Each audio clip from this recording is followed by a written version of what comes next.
got the jazz type groove with the bass boom shaking. Wise rock givers if she known for her taking. For goodness sake, rules we tend to break and sleepers you're awakened by the bass is earthquaking. So last time I checked, you're now what, 30 years into this thing called hip hop, right?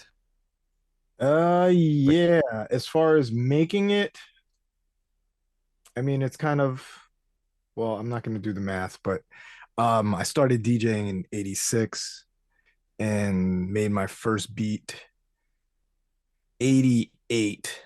Um, but it's hard to even call that a beat. You know, it was with pause tapes.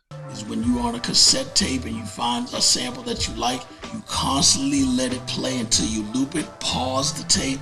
Do that for 4 minutes for drums, go back, take that tape out, put it in the play deck, press play, find a sample loop, adjust the pitch on the turntable till it's synced up pretty well, and then do the pause thing for the next layer, and then keep going back.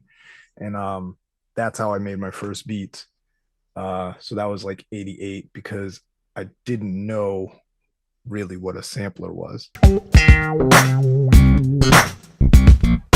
So I just was like, all right, I could figure out how to do this. And yeah, that's how I did it for about 6 months to a year. Until I read an article in a thing that's called a magazine. They don't really exist anymore. And I used to just go to Tower Records and like use it as a library and just sit on the floor with a bunch of like recording magazines, electronic music magazines. And I came across this article about the studio in Brooklyn, which I later recorded at, which a long list of people have recorded at Wu-Tang, Boot Camp Click, Gangstar. But this article was with the engineer from that studio, and he was talking about the session that he had with DJ Premier from Gangstar. This is like on their first albums, I guess 87, 88 or something like that. And he mentioned sampler. He said Akai S900 and said that he sequenced it with, I think, the MPC 60. So I didn't know what that was, but I was like, that's what I need to get. And lo and behold, in the back of one of these magazines in the classified ads, they had a S950 for sale. And it was fairly cheap. And I had a job at the time. I was in high school. And it was in Connecticut, which is about a 2.5, 3 hour drive for me. And I didn't call the guy, no, I did call him. And I was like, I'm interested. And he's like, oh, we still have it. And I drove up there and I gave him the cash and I still have it sitting right here. I brought it home and had no fucking idea how to use it for a year. It just kind of sat there. I could figure out how to sample, but I was like, I didn't know that it didn't have a sequencer. So literally there's a button on here that says PB, which I figured out means playback. And I'd sample and I just press that button. And then I was basically doing the same exact thing I was doing with pause tapes, but with a fucking button for a good 6 months to a year. And then I found out that I reread that article again and said something about sequence. And I was like, what is a sequence? And then I bought a drum machine and figured out that I could hook it up through MIDI. And I was like, oh shit, I can play the samples on the pads. And then I was like, oh, I can sequence on the drum machine and it syncs up. Well, it plays back what's on my sampler. And that was like the real light bulb moment for how to make beats. And that was in 1989. So yeah, what's the math on that? 35 years, I guess, 36 years, something like that. Jesus. Mhm. Yeah. Well, how would you, given that there's more than 3 decades of that, so let's break it down into those 3 decades. What would you say were the major milestones and the biggest lessons that you remember from each of those?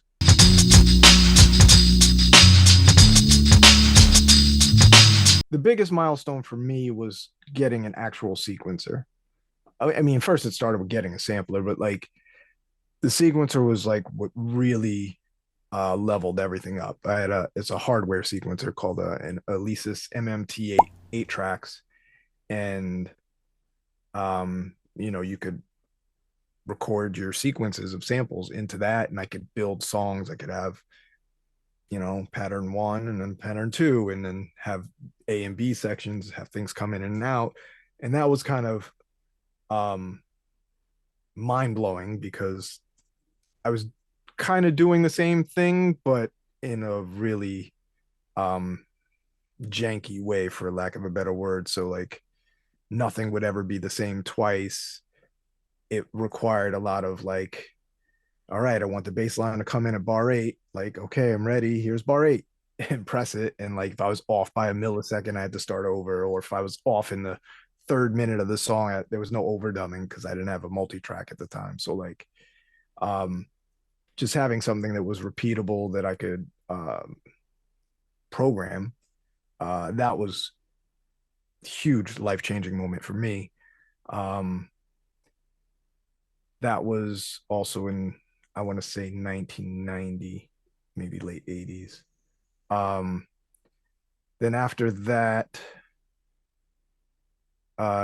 getting a mixer and running the 8 outputs of my S950 to the mixer and be like, oh, I can change the way a snare sounds, make it crack a little more if I boost the mids a little, or I can literally take out all the bass out of my sample and layer my own bass lines under it. That was another big like, whoa, holy shit, this is opening up possibilities that didn't exist before. The funny thing about the mixer is the first mixer I got was I want to say Boss something. It was like I want to say 16 channel mixer. And when I bought it remembering seeing like footage of someone in the studio, and they're like, oh, turn the bass up, and they moved like a fader up. He's like, okay, take the drums out, and he moved the drum fader down. I was like, oh wow. I'm like, this is going to open up like my sampling capabilities. So I thought that I could just play a record into the mixer and I'd have control over all the stems, basically. That's where my brain was. So I bought a mixer thinking it could do that. I spent like $400, got it home, and like, oh fuck, this does not do at all what I thought it was gonna do.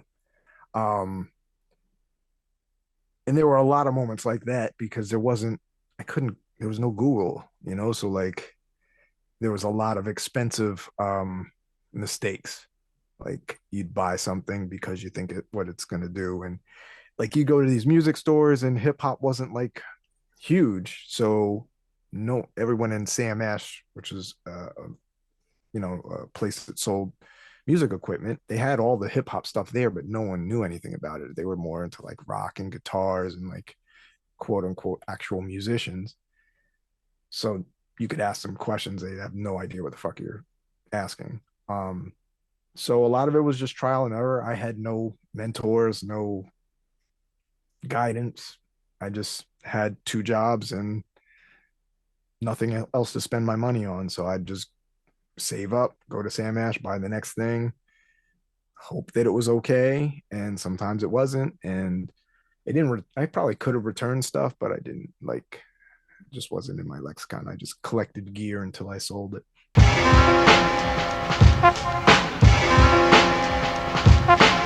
So after that, the next big milestone happened when I was really into cars. Had a pretty fancy car, and it got stolen, and I got a nice check. I got my car back, but they stole like all my expensive sound system. They stole all that shit, but insurance covered it. So I got a nice check and just had no radio in my car for like 2 years. But I got a nice check, and I bought an ASR 10, and that was the next big step because now I have more sampling time. I could sample in stereo. It had a sequencer on board. It had keyboard. I was used to like using 16 pads, and the keyboard really opened up a lot for me. And the effects in the ASR 10 are leagues ahead of anything else at the time. So that's when I learned a little bit more of like manipulating samples to, as opposed to like I used to like hardcore dig for samples to sound like how I wanted. Now I was taking something that I like the sound of it, but I could manipulate it and replay it, and sound design, a very basic form of it, but at the time it was kind of ahead of its time. um so that was a big change. And then right on the heels of that, I released my first record, which is probably the biggest change in everything. Is like once you go from like, oh, I'm just making this in my basement with my friends, and then send demos off to record labels and those kinds of things. But like releasing a record publicly is a totally different animal. Now it's easy. You could just press send and it's done. But back then you had to like jump through a lot of hoops and spend a lot of money. Um, and that opened up a lot of doors. So where are we? That's 96. Next big milestone. Time will tell, let my rhyme swell. Moving the Citadel, where Cannibal Ox dwell. Big milestone was meeting Adam's family, like of having a crew, like a community, of weirdos, like that thought like me, that rap like me, that wanted to. We all were kind of unique and different than anything else that was out in hip hop at the time, and it taught me a lot because I was the only producer. I was the only person who knew how to record. I was the only person who knew any of this stuff or knew even any of the business side of stuff. So it taught me a lot about how to manage people and, um, kind of get a large group, because there was 30 some odd people in Adam's family at the time, to try and focus on a goal and accomplish something. To be 100% honest, I don't know if I did a great job of it. I also think it was kind of an impossible job. So I kind of was a bit of a control freak in that I was just like, all right, this is what we're doing. Whoever's down, show up to the studio. If you're not there, you're not going to be on the song. Like that was it, and just kind of did it. I collected the songs. I decided what was going to be on the release. It was a lot of me deciding, because if I left it up to the group, nothing ever would have happened. And it worked out for the best, I guess, but I don't think I'd do it the same way. Be a little more, I want to say inclusive, but I don't feel like I excluded anyone. But I also was very adamant that like we had to do something with this music. It couldn't just sit here. Everyone else was more like, oh, let's, make it perfect, or can we do this over? And it was just like a kind of an endless time period of like, it's not ready yet. Like it's never going to be ready in our minds. So luckily I put it out, and that kind of catapulted the rest of everyone in Adam's family career. And someone like Cannibal Ox went off to be pretty huge. But had we not released those records, they would have never been signed, and none of us would have toured. None of that would have happened. So I think back, I'd do it differently, but it's probably best that I didn't do it differently. So that was the next big milestone. Then, as I mentioned, Cannibal Ox, them getting signed to Def Jux in 2000 and releasing their record in 2001 was a huge thing, because that record is highly regarded in a lot of circles. It's still in Rolling Stone's top 100 albums of all time, not just hip hop, just top 100 albums of all time, and still gets praised, still gets talked about to this day, 20 some odd years later. And that opened up a lot of doors for all of us. I don't think I would have been able to tour had it not been for that album. So yeah, the 2000s was like about doing shows and touring, and that was a big milestone. Then at we're all talking about positive milestones, I had a pretty negative milestone in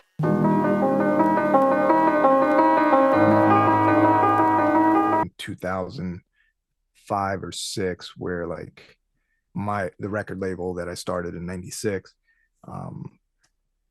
wound up collapsing for a lot of reasons. Basically, I signed a deal with a company that didn't do what I expected them to do, and I kind of locked myself into a 10-year contract with them. No, that's not correct. I didn't lock myself. I locked my label into a 10-year contract with them, which meant that every artist that was supposed to come out on my label was locked into it with them. And the first and only record I released to them was my first solo, and they completely botched that. So yeah, it was just a stressful year, and I wound up quitting music in 2005 till about 2009 or 10. So 5 years I didn't look at music, I didn't make music, I didn't do shit. And that was the negative milestone. Then, damn, this is a long story. I feel like the story is taking 30 years. Then after that, the next big milestone was I reconnected with Alaska and Wind and Breeze from Adam's Family. They just hit me up. They were like, "Hey, man, you've been working on music," and I was like, "Nah, not really." But we just started talking, and just talking to them made me like I didn't have any. I mean, I still had equipment, but I didn't have any working software at the time. Like my computer took a shit or whatever, and so I got a new computer that had Logic on it. And I was like, all right, I'm not going to tell anyone that I'm making beats. Let's see if I could still do this. I started making beats again. Oddly, the first beat I made is on YouTube, still on my YouTube channel. I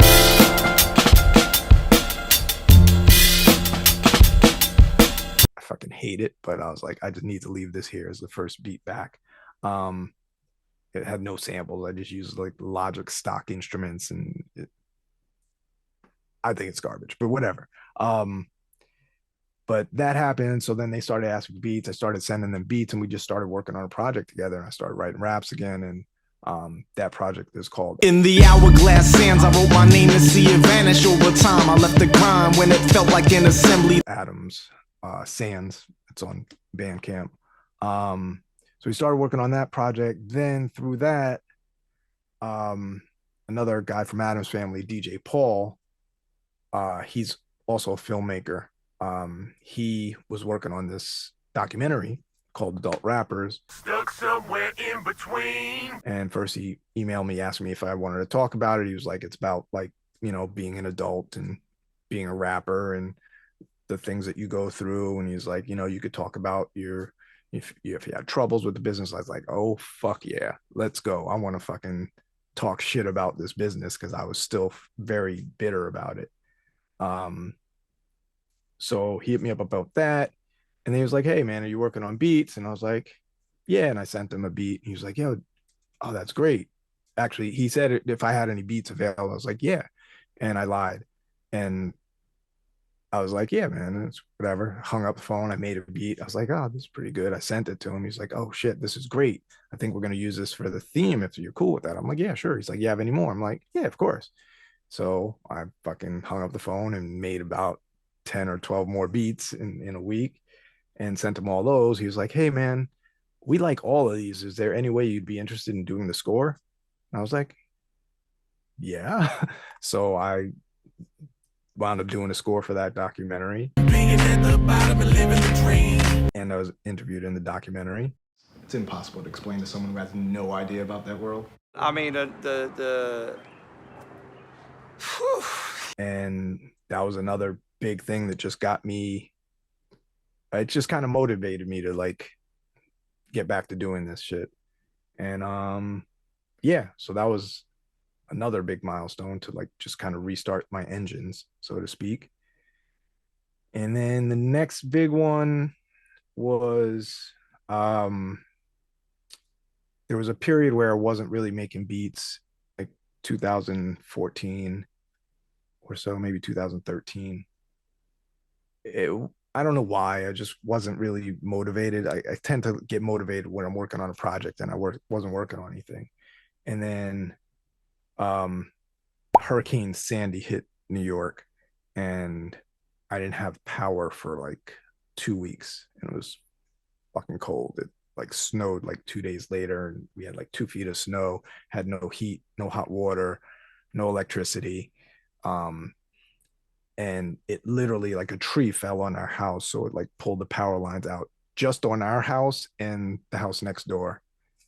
Everybody else in the town had power, so I'd go like to my friend's house to charge my phone and then go home and just be on my phone all day because I didn't do shit. And I got on Instagram and I was like, all right, cool. And then a couple people found me, and so I had like 50 people following me. And when my power came back on, I was like, all right, I'm gonna go back into this beat shit. I couldn't get motivated, so I made a beat, and I was like, okay, this is cool.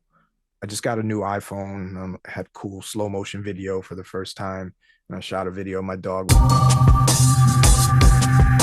running around the yard, and I put that beat to it. And Instagram at the time could only do 15 seconds of video, and I uploaded that video, and I'm like, I put a hashtag beats every day for 100 days, and press send. And then I was like, fuck, now I think we talked about this last time. Now I got to make these beats. And that was another big milestone where I was like, all right, next 99 days, I made a beat every day and uploaded a video. And that just kind of really got my skills up. It got my motivation up. It got, just the muscle memory of doing things every day. It wasn't hard to come up with ideas. It didn't leave me room to be critical, because a lot of that is what stops me from doing stuff. Is like, I'll listen to it, I'm like, this isn't as good as the beat I made last week, so why am I bothering? Let me throw that out.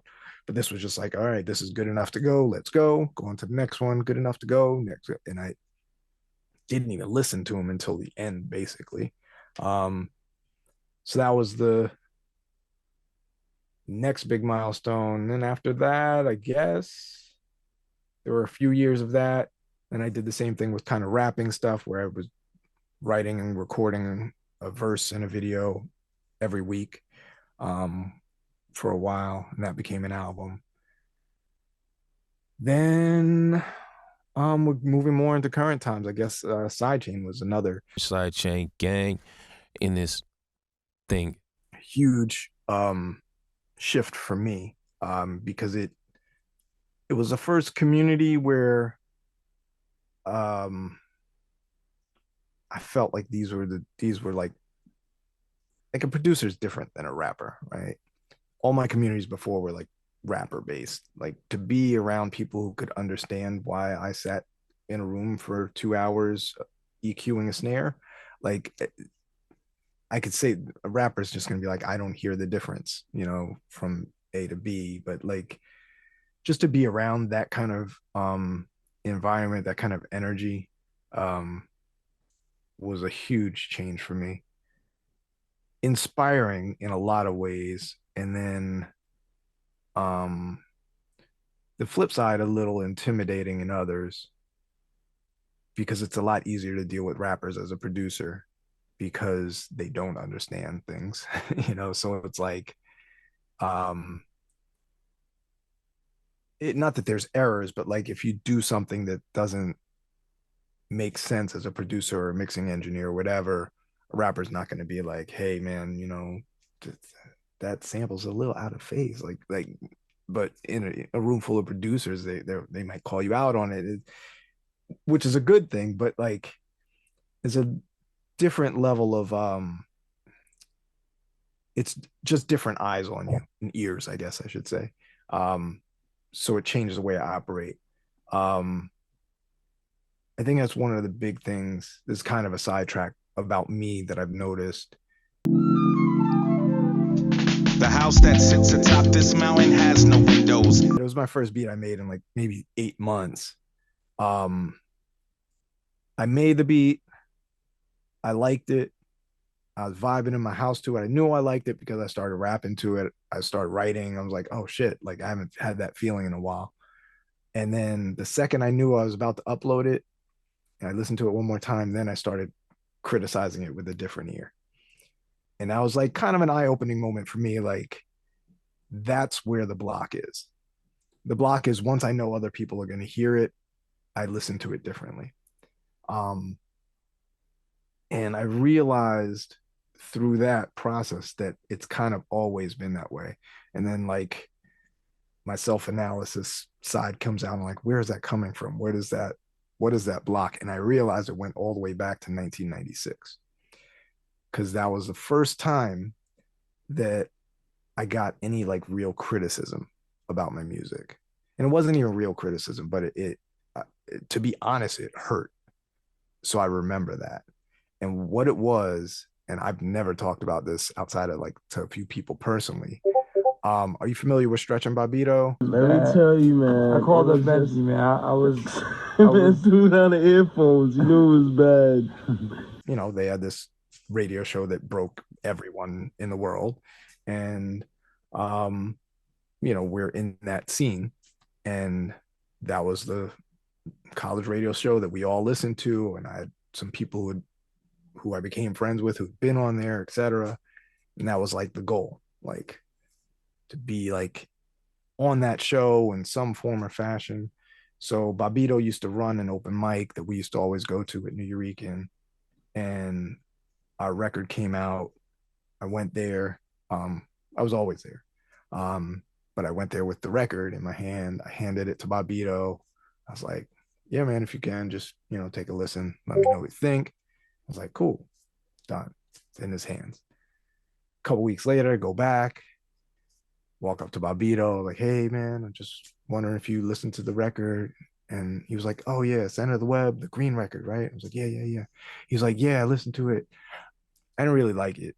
And I was like, whoa, like this is a hero of mine, just like deflated everything. Like, and I think everything kind of rolls back to that point, that like that feeling of like, okay, now someone else is going to listen to it. What are they going to think?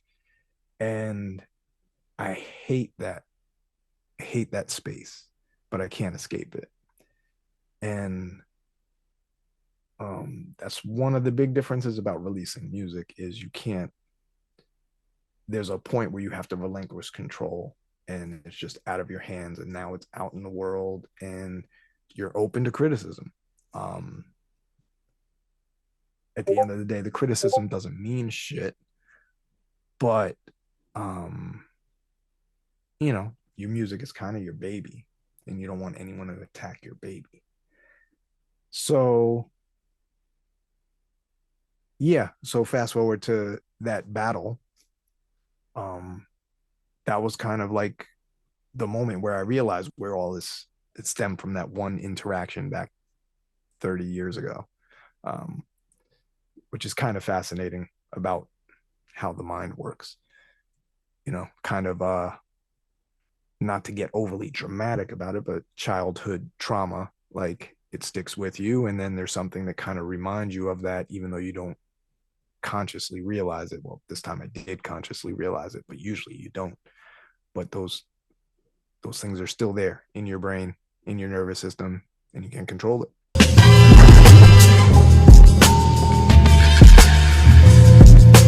Do you have more examples of this? Because it's, again, 30 years, just recent realization that this almost a fear of releasing stems back to a first big handoff where a lot of hope was connected to that, and then yeah, I mean, it literally happens every single thing I do. Like there's nothing that ever releases on time for me, except when I put a time limit on it. Like I'm doing a beat every day. Like if I don't say that, it'll just be like, if I say it without saying it to anyone else, I'll say, yeah, I'll make a beat every day, and then it'll probably be like once or twice a month, you know. But like this record, New Beginnings, we went to Sidechain retreat in April of last year. I had the vinyl, I had the CD, I had the cassette. It's still not out. It's still not out. Like, and some of that was like me being hesitant, but a lot of it was like technical shit and business shit and etc. Um, but if I'm really real, like if I really like sat down for like a month and like really focused on it, it would have been out a long time ago. But I think it's also kind of that like, man, like once it's out, I can't change anything. Like, I mean, I can't change anything about the music. It's not even the music at this point. It's just kind of like, um, I don't even know if this is external. I think a lot of this is internal in that like there's always this battle with when you're releasing music to sell, especially physical, because there's a hard number that you have to hit to break even. Because I don't ever want to lose. I lost money on one release in my life. I'd prefer not to ever do that again. Um, so there's that pressure. But again, that block, fear, or whatever you want to call it doesn't make sense because you're stopping yourself from putting it out. If you don't put it out, you're probably not going to sell any copies. That's, just a piece of wisdom. So the fear that's stopping me from putting it out because I don't know if it's going to sell the number that I need it to sell is stopping me from selling any copies. So I guess that's kind of a similar thing. I mean, you can go back to anything that I've done.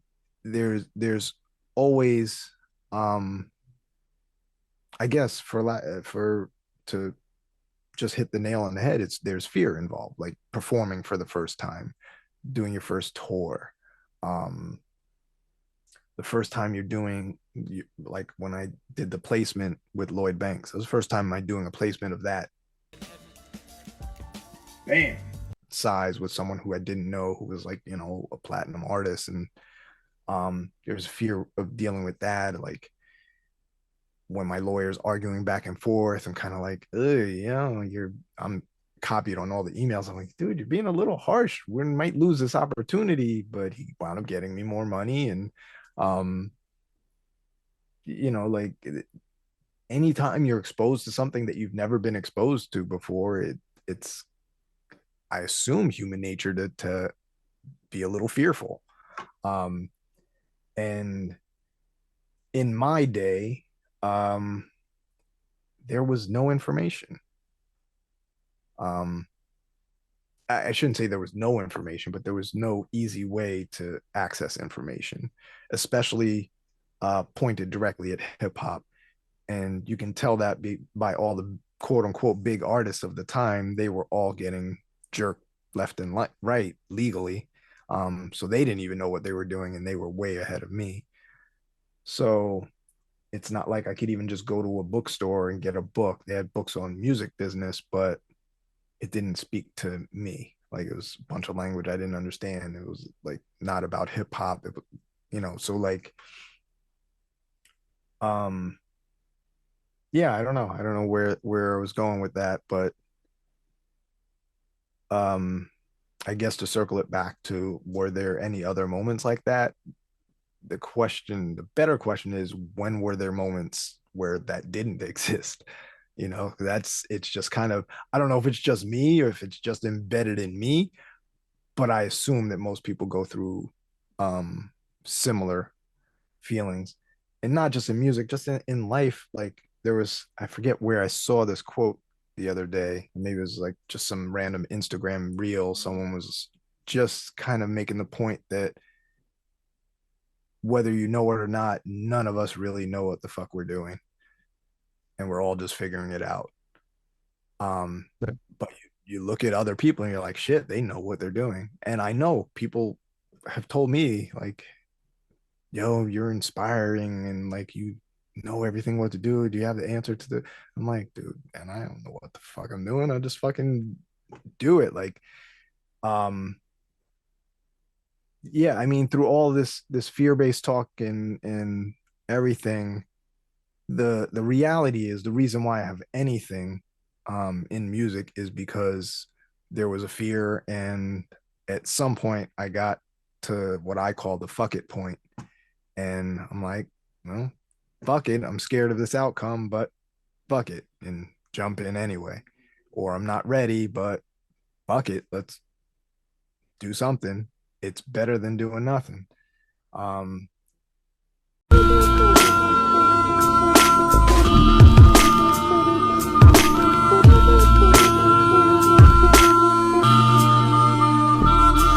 What's missing? Which component made you that quick back then and so decisive that you're that's an easy question. It's an easy question to answer, honestly. The difference is, um it's other people. If it's just me, that's when it's hypercritical. But I can see the talent, I can see the beauty in other people's stuff, even if they can't. Um, and it's harder to see that with myself. I see it, but then the doubt also creeps in. I never doubted any of the guys in Adam's family. Like, I just saw, like, yeah, you guys don't know how fucking dope you are, but I'm gonna show you because I'm gonna let everyone else see, and then they're gonna tell you. And it was just kind of like, that's the beauty of being involved in a group.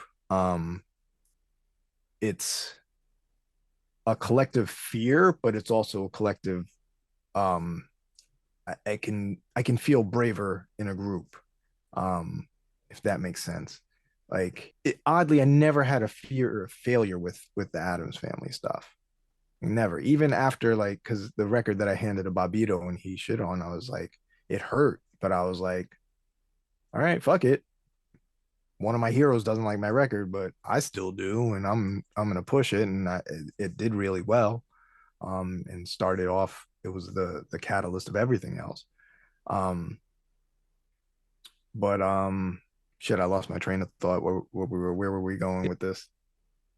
the group effect in this push Yeah, I guess in pushing is there's a saying, right? Safety in numbers. Yeah, so Mm-hmm. I think that it's always easier to release a group project than a solo project. There's you share the accolades or the praise, but you also share the risk. So if I'm in a group with 3 people, I only have 33% of the risk.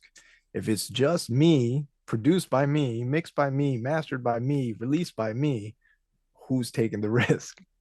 Me, 100%. So uh, I think that's part of it. And the other part is, again, our last conversation, we talked about this, is um, I do better when there's some accountability. So if I feel like someone else is depending on me for whatever it is, then I'm more apt to, like, be like, all right, come on, let's go, let's go, let's go. Because I don't want to let down someone else. I'm Mhm. totally fine with letting myself down. Like, I have a lot of practice in that. So I'm good at that. But yeah, I don't know. I guess it's pretty interesting to think about in that regard. Like, um how is way more decisive 30 years ago. You think you get better at something with experience. Um, but I think the difference is, like I said, just it's me on the line, in the forefront, in the spotlight, or getting tomatoes thrown at you on stage. It's just me. I don't have anyone else as a target.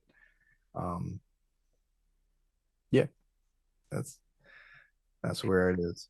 Would you say you gain like this seems to be a realization that kind of is more clear today that Media, they pick and choose facts, but it's all right. Yeah, it's 100% more clear. I'm more aware. I've become way more analytical in my age of asking the why. Um, like, why am I scared of this? Why is this happening? Um, a lot of that just comes with experience, with age, with, things like therapy that make you kind of analyze um, the way your brain works, why it works that way, and things you need to do to change it. Um, as When I was younger, I just acted on impulse for 90% of the things I did. So like I didn't think about anything really. Like this is what I want to do. Let's do it.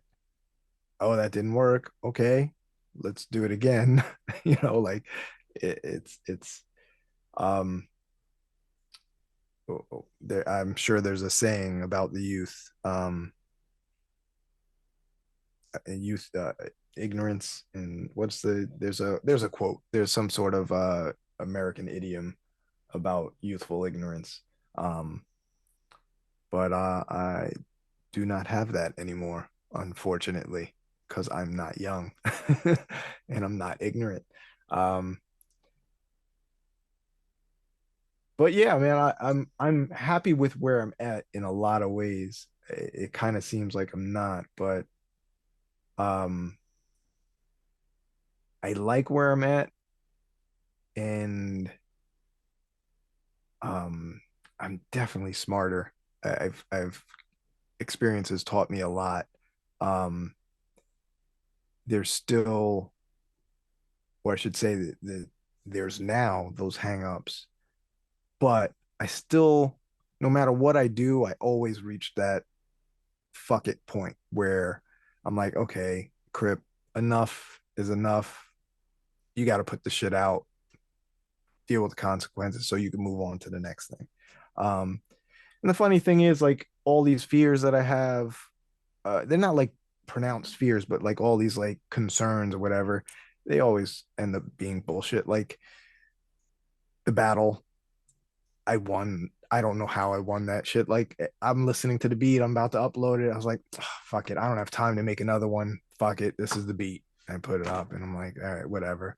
Now I'm starting to hear other people's beats. I'm like, oh God, I don't have a shot in this, whatever. And then I went around, I'm like, oh, that was luck. And then I'm like, I'm listening to a beat. I'm like, I don't deserve to win this round. Oh well, I had a good run. I wish I made a better beat, but whatever. And then like I fucking won the thing with the beat that I was like questioning up until the second I submitted it. And it was just kind of a reminder of that fuck it point. Like it, it's it's really just about getting out of your own way. For me, I know a lot of people don't have that problem, but I know a lot of people that do. And I see it, and I'm very good at giving the advice to other people who I see. Um, Sidechain is a very big.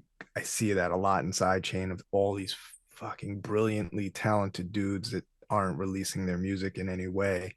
And it's fine if you don't. Like if that's just not your lane and you don't want to release music, but like if you do, like do it. Like there's so much fucking talent in that group that it's mind blowing.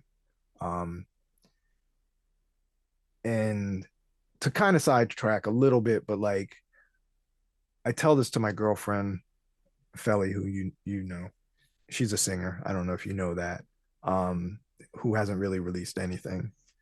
And the thing that I tell her, and it's the thing that I would say to anyone who makes music, wants to release it, but doesn't because of whatever block is there, is that um, it's not for you. It isn't just about you. It's like a big misconception about music. It is for you, but like the second you decide that you want other people to hear it, it's not for you anymore. And it's not up to you to decide whether it's good or bad or whatever. Like you make it for yourself, but if you have aspirations for other people to hear it, let them hear it. And the first time you get an email or a message or someone saying like, yo, man, that really affected me in a way, um, in a positive way, hopefully, um, you realize like, oh shit, not to make it overly dramatic or bigger than it is, but like you changed something for someone. And like if you can do that on a bigger scale, then keep going. And I've gotten messages, and I hesitate to talk about this stuff because it's kind of I don't know, it feels a little narcissistic to talk about it. Like, and I'm not that guy, but like when you get a message about someone who's like, yo, man, I discovered your music in a really tough period of my life in high school, like you literally saved my life. Like that shit makes me think about all the music I didn't release. Like, what the fuck? What if that guy never heard it? Like, what does that mean? Like, so like, if you if you can put music out that changes someone's life in a positive way, whether it saves their life or just has them have a good time, um, then you're doing them a disservice by not releasing your music. So like I said in the last interview, and I firmly believe this, kind of, guilt is a very powerful tool. So I want to guilt all you motherfuckers and saying that you're ruining people's lives because you didn't put that shit out. You could be making the world a better place. But that's real. You never know. Your music's not going to affect anyone if you keep it on your hard drive. I can guarantee that. So get to your fuck it point and put that shit out some way. Like, even if it's just, you put it on Bandcamp, SoundCloud, wherever, and just drop a link in your bio, and that's all the promotion you do, fine. But like, someone's going to hear it, even if you get 10 listens, or if you get 100, or if you get 1,000, if you get 10,000, whatever it is, it doesn't matter. Like, it's more than just you. So yeah, that's a bit of the sidetrack. Which leads into one of the later questions, but since we're talking about this, you mentioned guilt, and I'm a huge sucker for like super effective strategies. This for myself, I know is one of the most effective ones. The shame, the guilt, and pressure. Like how do you steer this universe to drive you to make stuff? Right now, and it's not so much guilt driven, but just by nature, it kind of seeps into the process. Right now, my girlfriend and I, every Sunday, we have a meeting, like a meeting where we sit down, we both have planners, like actual old school planners where we write our shit down. And every week we write down like our top priorities for the week, things we want to get done in different aspects of our life, whether it be creative or business or personal or friends and family. Like, it sounds really nerdy to organize it that way. And we were both a little hesitant about doing it. It was kind of my idea, and she was very hesitant. And then it's been one of the best things we've done because every week we kind of hold each other accountable for the shit we didn't do.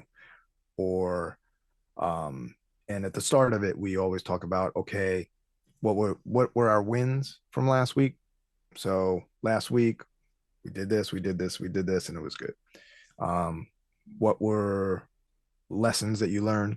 3 lessons that you learned from last week of not getting something done. Like maybe you overshot. You were like, I'm gonna record a whole album this week, and you did one song. Like, okay, maybe I should cut down on the goals. But what I found that it does is that constant, like a regular meeting about the things that you were supposed to get done. That's the guilt, right? I was supposed to get this done, did not get it done. The shame is now I'm talking about it with someone else.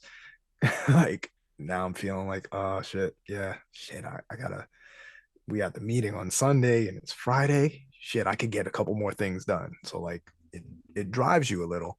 And there's no real consequence of not getting it done. No real consequence. It's just kind of like it's almost competitive to a degree of like, okay, I have all these things on my to-do list. She has all these things on her to-do list. Who's gonna get more done? So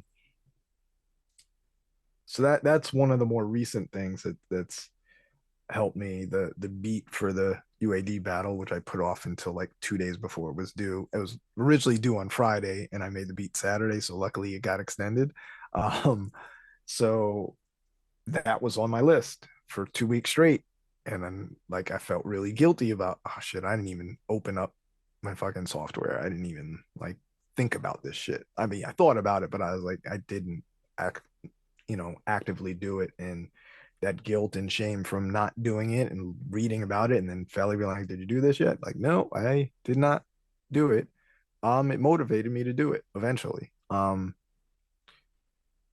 I guess that's the most recent way of doing it. And then like I've been reading a lot of like productivity books and things of that nature. That's kind of where my head's been at for the last like I want to say 3 or 4 months. Um, of just how to get shit done more efficiently, more effectively, how to motivate myself. Um, and I don't know if this plays into really what you're asking, but a big change in my life, um, probably one of the biggest changes in my life in the last 5 years, was reading a book called The 5 a.m. Club. I know me and you kind of talked about it in the Discord, and you're not a fan of the process. But anyway, to explain it, like I read the book. Let me rewind a little bit. So like last year, I'm scrolling through Instagram. There's some ad that pops up and it's like these 20 books will change your life. I was like, bullshit. But I was like, all right, I'm interested. I want to see what books they are. So I took a screenshot, and it's an ad, and they don't want to give everything away. So in the screenshot, I can only see like the first 9 books. So I took a screenshot and I wrote them all down. And I was like, oh, okay, Atomic Habits. I read that one. That was pretty changing for me, and it helped me a lot. And there was maybe 2 others that I read that I liked. So I was like, all right, I'm going to read these books. I have Audible. I get a book every month, and I like read. So I listen to the book at first, and then if I like the book, then I buy the actual book because I prefer reading. Um, so I listened to it, and I was like, okay, 5 a.m. Club. Let's see what this is about. I read it. It was fascinating. But I was like, I don't know if I'm gonna do 5 a.m. That sounds fucking nuts. And right before New Year's, I was like, you know what? I'm gonna try this. It says in the book, it says it takes 66 days to create this habit. And I'm like, all right, that's 2 months of my life. I'm gonna try and do it for 2 months. Worst thing that happens is I'm fucking tired and I hate it. And 2 months later, I'll go back to my normal life. And I was like, all right, let's go. January 2nd, because I wasn't doing it the first because I was up until whatever drunk for New Year's. So January 2nd, I did it, woke up at 5. And the process of it is, so like you wake up at 5, the first thing you do is exercise for 20 minutes. So something to get your heart rate up. You should at least sweat. So literally the first thing I do when I wake up, I brush my teeth and then put on workout clothes and work out. Started off, it was jumping rope in the backyard, but now I've switched to like other things. But work out for 20 minutes, then 20 minutes of reflection, which looks like meditation, or which I was already meditating for years, but it wasn't like as regular as it probably should be. So I did like a 10-minute meditation, then I just write in a journal for 10 minutes, which I've never done before. But like for me, my journal is mostly about like what I did the day before and what I want to do today, or like if something major happened and I felt a certain way about it, I just want to write it out. And I never even go back and read it. It's just kind of like write it. And then so that's for 20-minute block. And then the last 20-minute block, because it's your first hour. The book talks about I forget it. I think it's called the hero hour or whatever they call it, where it basically sets you up for success for the rest of the day. And in my mind, when I'm reading this, I'm like, yeah, whatever this, but I'm gonna try it. Fuck it. And then the last 20 minutes is probably my favorite 20 minutes is dedicated to learning. So listen to a podcast, read a book, open up a manual for some gear that whatever, but you 20 minutes dedicated, nothing else happens.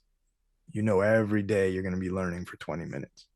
So I did that, and then I'm not going to run into the whole protocol of the book, but the next big thing that was life changing for me is after that, it's only 6 a.m. Like I don't have to go to work until 11:30, so I have still time to get shit done. And the first 90 minutes of your day from 6 to like 7:30, and it's not exact, other things have to happen, like I have to walk my dog and eat breakfast and all that other shit. So the next 90 minutes, yeah, fuck it. I'll just explain exactly how the book explains it. They called it the 90-91. So 90 minutes, 90 days, one thing. So what that breaks down is to whatever the most important thing in your life that you want to accomplish, you're spending 90 minutes for 3 months, for 90 days, doing only that one thing for that 90 minutes. So no other distractions. You don't look at your email. You don't look at your phone. You don't, nothing. So I'm locked in. For me, it was like getting this album ready for release, like building the website and writing all the copy and the emails and all the stuff that comes with releasing a record. And like we've talked about, this is something I've been putting off for like 7 or 8 months. And I made more progress in these first 2 months than I ever expected to make because I'm focused on one thing. And I won't lie to you and say that I'm like that strict about it or as strict as I should be, but it's definitely helped me get the ball rolling. So I literally just hit my 64th day of doing it because I don't do it on the weekends sometimes. And sometimes, we'll have like someone's birthday party and I'm out until like midnight. I'm not waking up at 5. But for the most part, I've been doing it. And man, like that time period, like from 6 to I go to work at 11, I'm more creative. I'm more alert.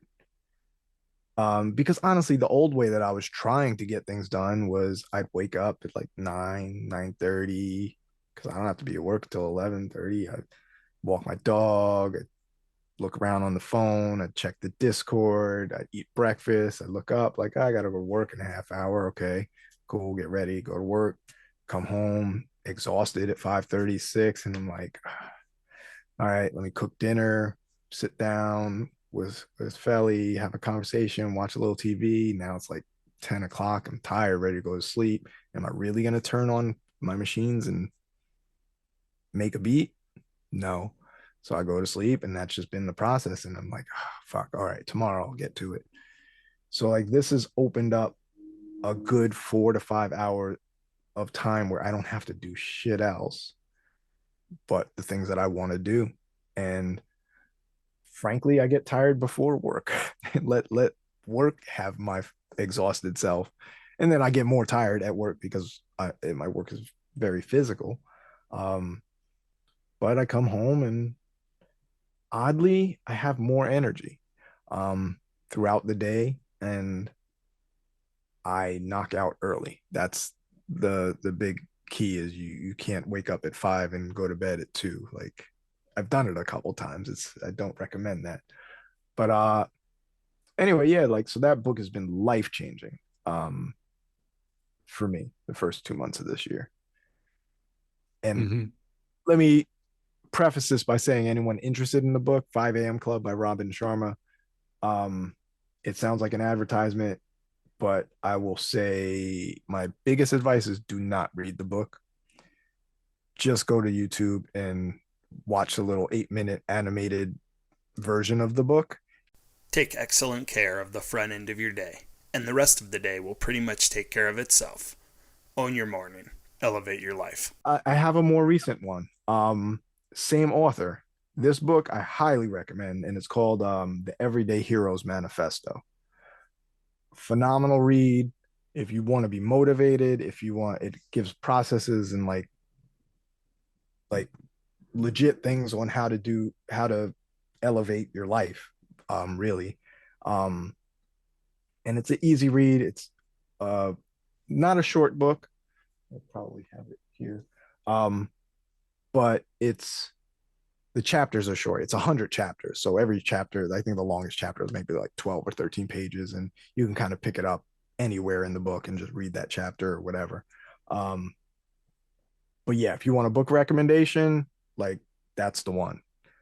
I was hesitant because it's the same author as the 5 a.m. Club, but I read a bunch of reviews and then I had a free Audible thing and I listened to like the first 3 chapters. And I was like, oh shit, this is really good. And I listened to a podcast with him on it, and the interview was really inspiring. So I was like, all right, let me read his other book. And sorry, let me turn the notifications off. Yeah, the Everyday Hero Manifesto. It's a book that I think everyone who wants to get shit done in their life should read. I don't care whether you're an artist, whether you're an entrepreneur, whether you're I don't even care, like just a mother. It's literally the everyday hero. Like it's not about just billionaires, it's about the everyday person. Um, there's no way you don't get something from this book.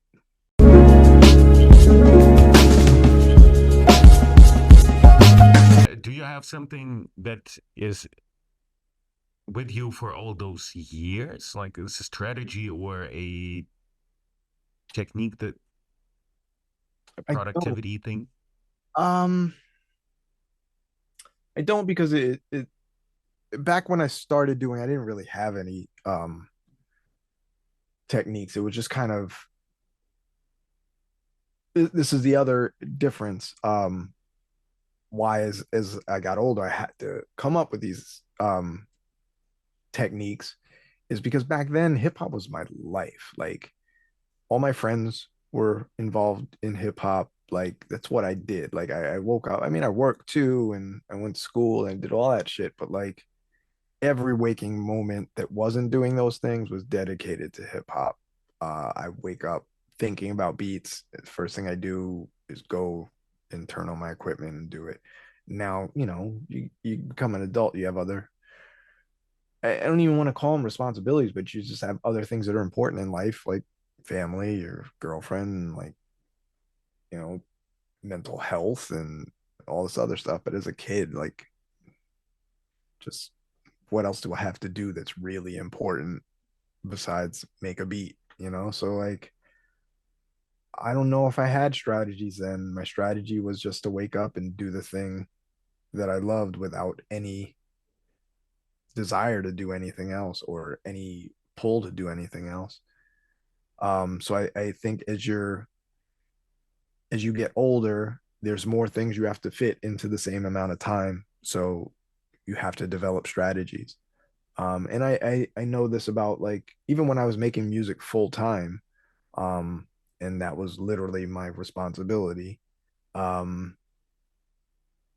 still didn't. I wish I would have had techniques then. I probably would have gotten a lot more done because I had a lot more time to do it, but I didn't. Like I'd still kind of bullshit and do things that weren't as important as the thing that I deemed the most important. So I think as my life went on and my window to do it got shorter and shorter and shorter, that's when I developed techniques to fit as much as I could in smaller amounts of time.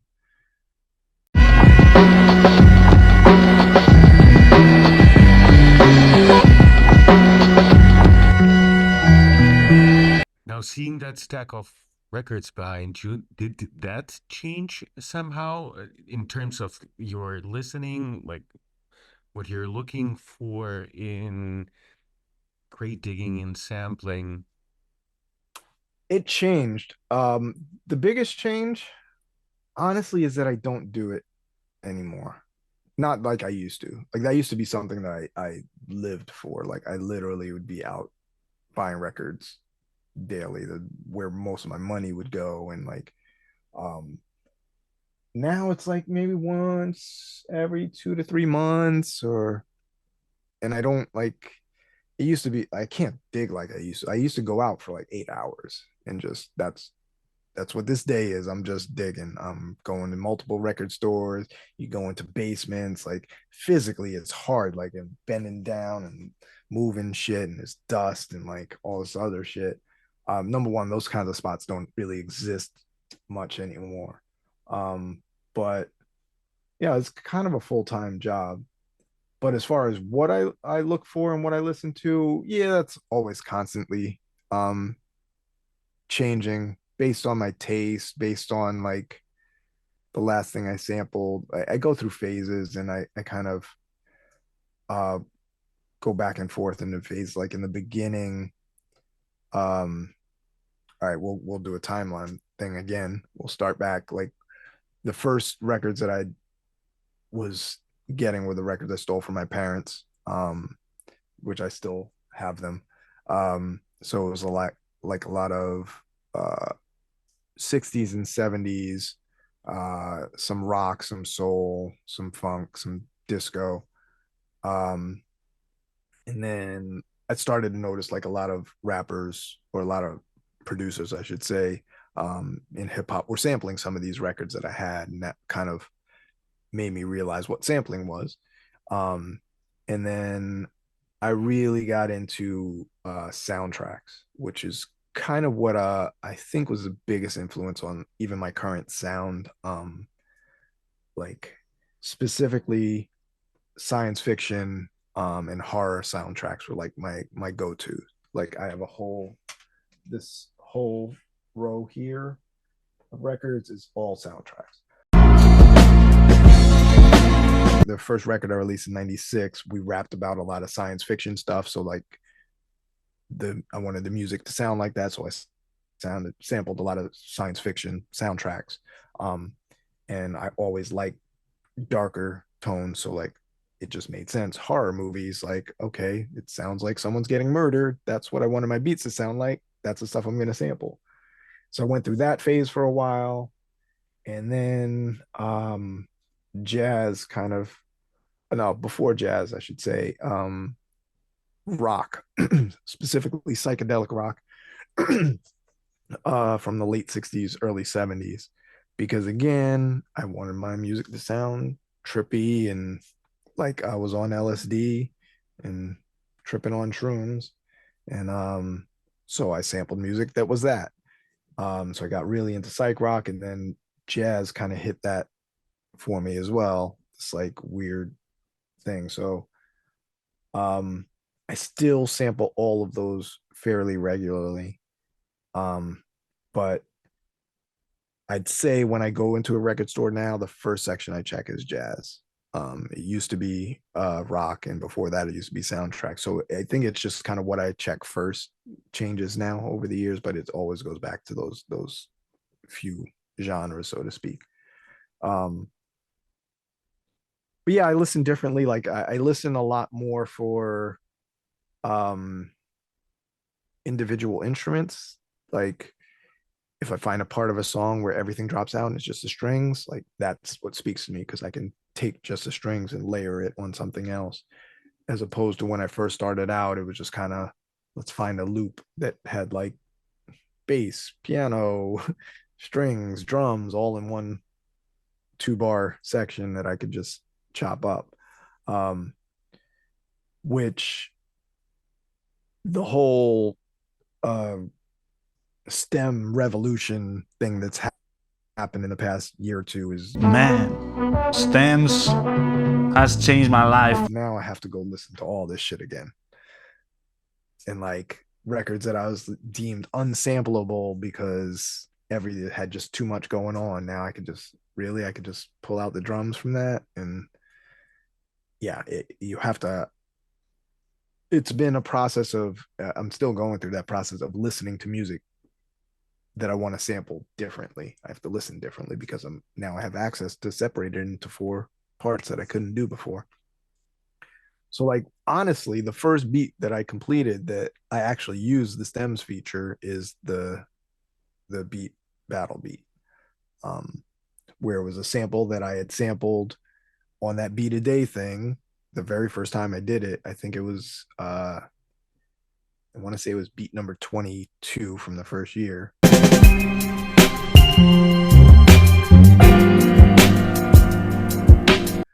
And I went back and I really liked that sample, but I couldn't flip it how I wanted to. And I was listening to it again. And I spoke about this in Toru's podcast, who I go back and listen to old stuff to like start new stuff. So I found that sample and I was like, all right. Luckily in all my beats, I saved this sample source in one track so I could go back to the sample source. So I don't have to find the record.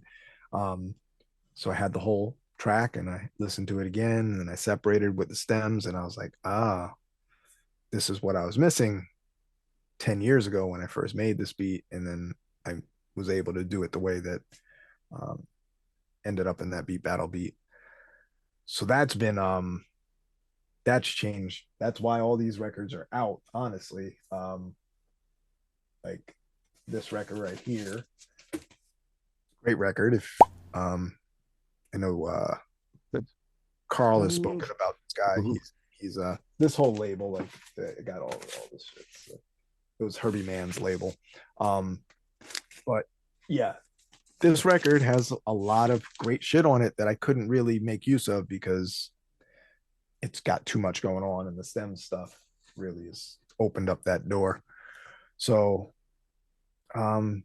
yeah, it's been kind of fun to be able to dig without having to leave my house. I could just grab 10 records from here and like dump them into Serato sample and see what happens when I separate the stuff. And it just quadruples my options. Yeah, so that's been mind-blowing. The odd thing is that was originally how I thought I would be sampling. When I go back to the story I told in the beginning, when I first bought a mixer, I thought that's what it would do, that it would split things into stems. And all these years I was like, too bad it doesn't work that way. That's impossible to never get there. And now we're literally here. Yeah, thanks to, I guess, AI. I mean, it may end the world in some ways, but at least we can split things into stems before we go. Well, somewhere between 5 and 500 years. And we're going to need, I think, several Einsteins to make it happen. Priorities, you know. As long as I can get that baseline, who fucking cares if the world goes? How is it in terms of these technical advances and trends that happen? Do you feel like, how do you keep up with all of this? Because it's so much these days. It's a lot. I don't keep up with most of it. I'll like try the stuff out. Like Ableton 12 just came out. It's got a lot of new features that are really cool, and I played with it. And then I went to make a beat, and I went back to just all the things that I've always known how to do, and I didn't use any of those things on that new beat at all. I did use the stems feature, which that spoke to me, but like there's something I don't like about all these new things, and it's not knocking anyone who uses them. More power to them. But like even with chopping samples, I like to choose what I'm chopping. I don't like just pressing a button and being like, okay, here are your chops, and then you just play them. And I don't like that process. I hear it and I know like, okay, that's where I want the chop. So I go in and that's where I put the chop. I won't lie and say that I've never used it. Shout out to Designer Dreams. I don't know if he came up with this term, but he uses it, and I know he likes it, but he calls it lazy chopping. Like it's a button that you press and it chops it for you, and then you make a beat out of it. And it wasn't a slight on it at all, but like I don't do it. And yeah, so that it's one of those technological advances that a lot of people make use of, and I guess I'm a dinosaur and I just set in my ways that like I've tried it and I've come up with some good things, but even when I do it, I'm like, okay, there's like 3 more chops I need to make this work, and I know where they fit. The computer's not going to figure that out. Computer says nah. For instance, humanize a hi-hat in a way that's like better than all the humanized things I've heard previously. And I tried it and it works great, but it doesn't do what I had in my head. And until I can like plug something into my head and like upload it into the computer exactly how I had it in my head, um, I don't know if I'll use them. It I will say if I was doing the beats every day, I probably would make use of them at times, just because when you're making beats every day and you're kind of forced to do so, anything that's going to make it a little easier, a little quicker, and um will be welcome at times. So I don't knock the tools. I'll probably use them at some point here and there, but that's not how I make beats. It's just not. It's like I guess I'm a control freak. I've watched like other people's process and I see them use a lot of these tools, and I love the results they're getting. Um, but I don't know. It's just not. It's currently not for me. We'll leave it there. How about you? What's how do you feel? It's interesting. What it sounds like is it's deliberate. That's what it sounds like. OG mentioned it that he would just take in Koala there is it's almost by transient chop, Yeah. Mm-hmm. which is very similar to the lazy chop of Serato, where it just picks chops and he works with that. But that's his approach of forcing certain conditions upon himself to work with random chops. So that's also deliberate in that regard. He deliberately takes random. What I will say, the thing about the Serato sample, what I did do, I found the chops that I wanted, that my mind saw, and in Serato you can, favorite those so they're locked in, and then you can press the random, and then all the keys left it'll put random things, and I did that, and I was like, I played them, and like 90% of them I wouldn't use, but then there would be like two that I didn't think of, and I was like, oh shit, that's dope, and I'd save those two. So like I'm not against using the tools, and I use them, but I don't lean on them. Mainly because I guess because I've been doing it. I don't even know if it's a long time or whatever, because I don't. It's not like my process is better than anyone else's, but like the second I hear a sample I want to use, I've already kind of made the beat in my head. So like you said, deliberate is a very good word. So like I heard it and I know what I want to do. Sometimes what I want to do is not possible.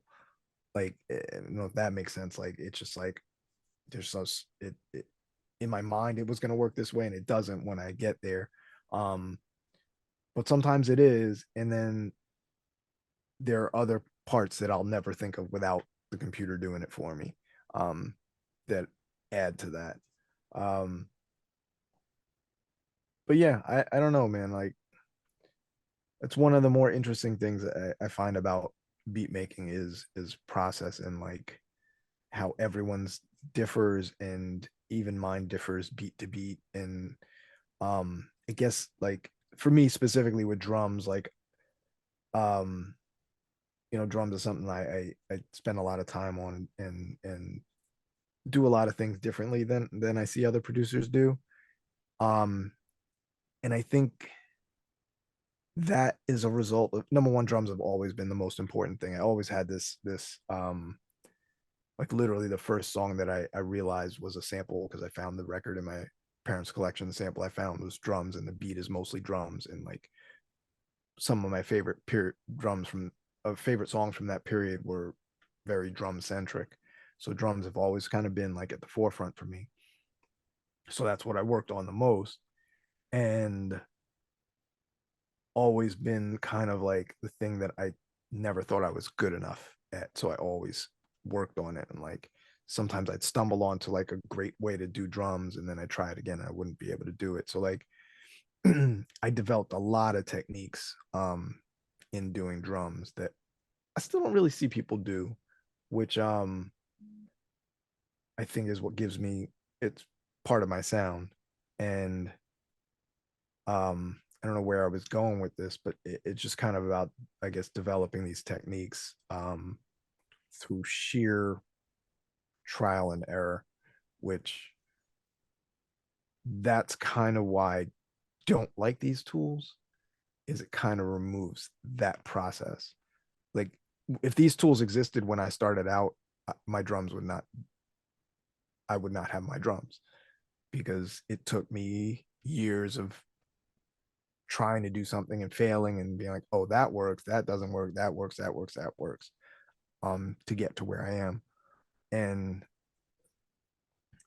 I think I talked about this somewhere else, but like I literally got a t-shirt made, should be coming this week, that says fail forward, which is kind of like a huge a mantra, I guess, in my life with everything, is like, that's how you get good, is failing. You don't get good by succeeding. Like the thing that made me get to the point where I'm happy with where I am with my drums was being unhappy with them for 10 years straight. So like I don't get there without turning on my equipment and be like, those drums suck. Those drums suck too, but I did something with the hi-hats there. I'll store that in my memory banks, and then just keep going through that process and getting there. Side note, like a lot of like my drum stuff, or a lot of my stuff is very it's kind of why I'm hesitant of showing my process, because it's very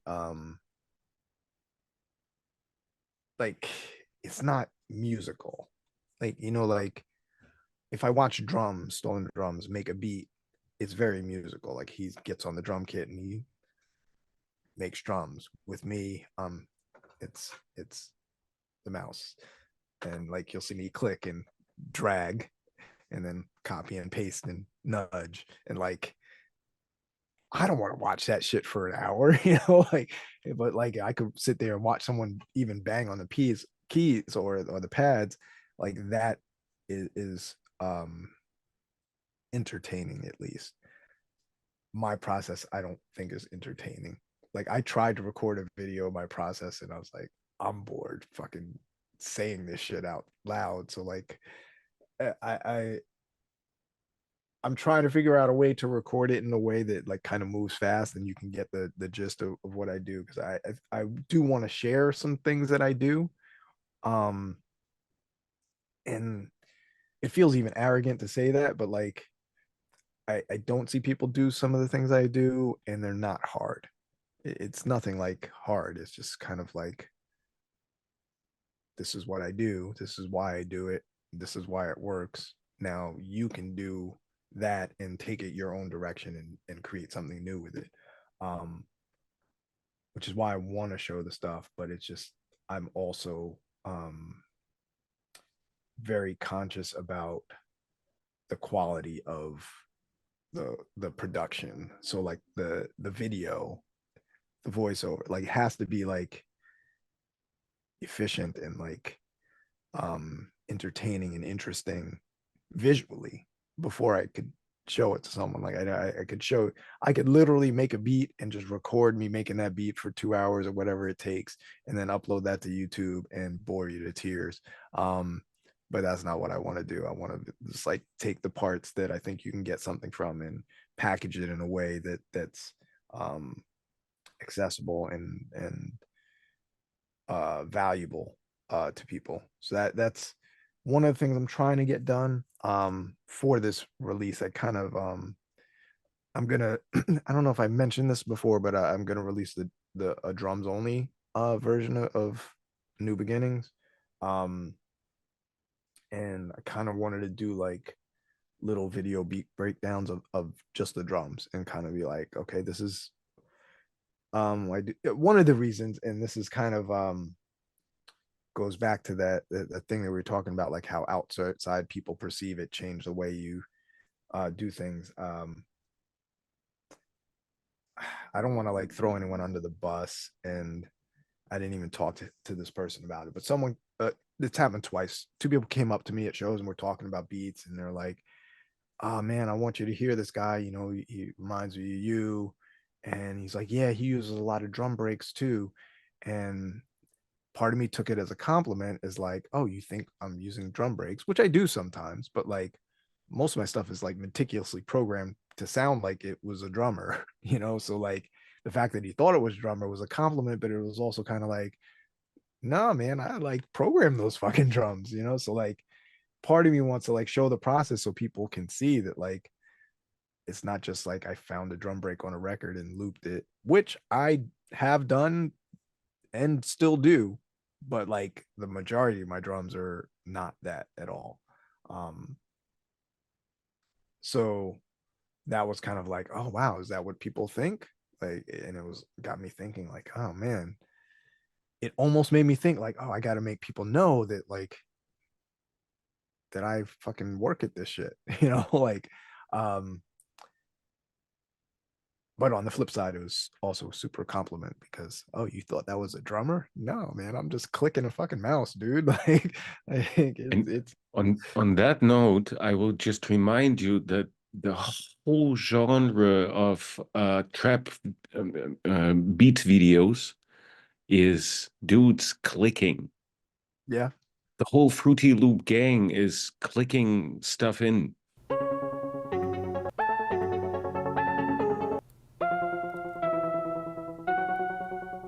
I know, but I also don't like watching that shit.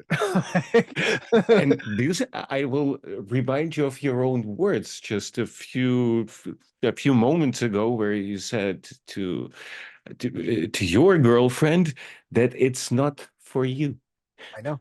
I know that's the I have to get to the place where I realize that enough to do it for other people. But right now it's like if it's the first time I'm doing something, like the first time I'm showing the world like this, I have to like it also, or I want to like it, I should say.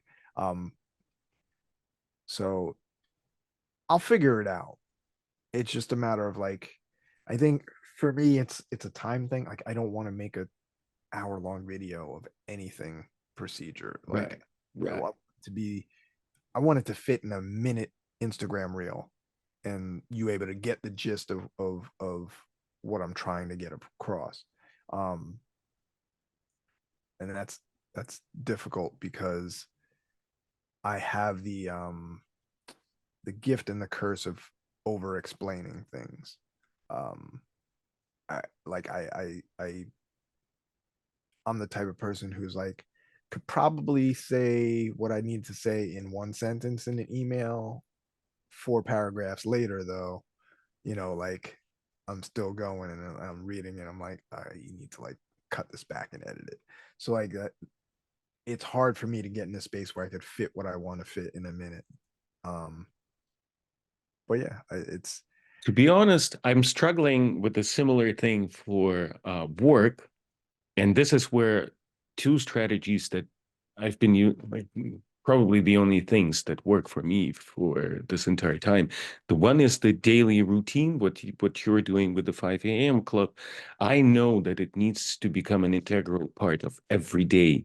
I need to be doing something every day in order to come to a point where I figure out how this better thing works. It will. The second thing is I know it will suck. Yeah, I need to go through a whole myriad of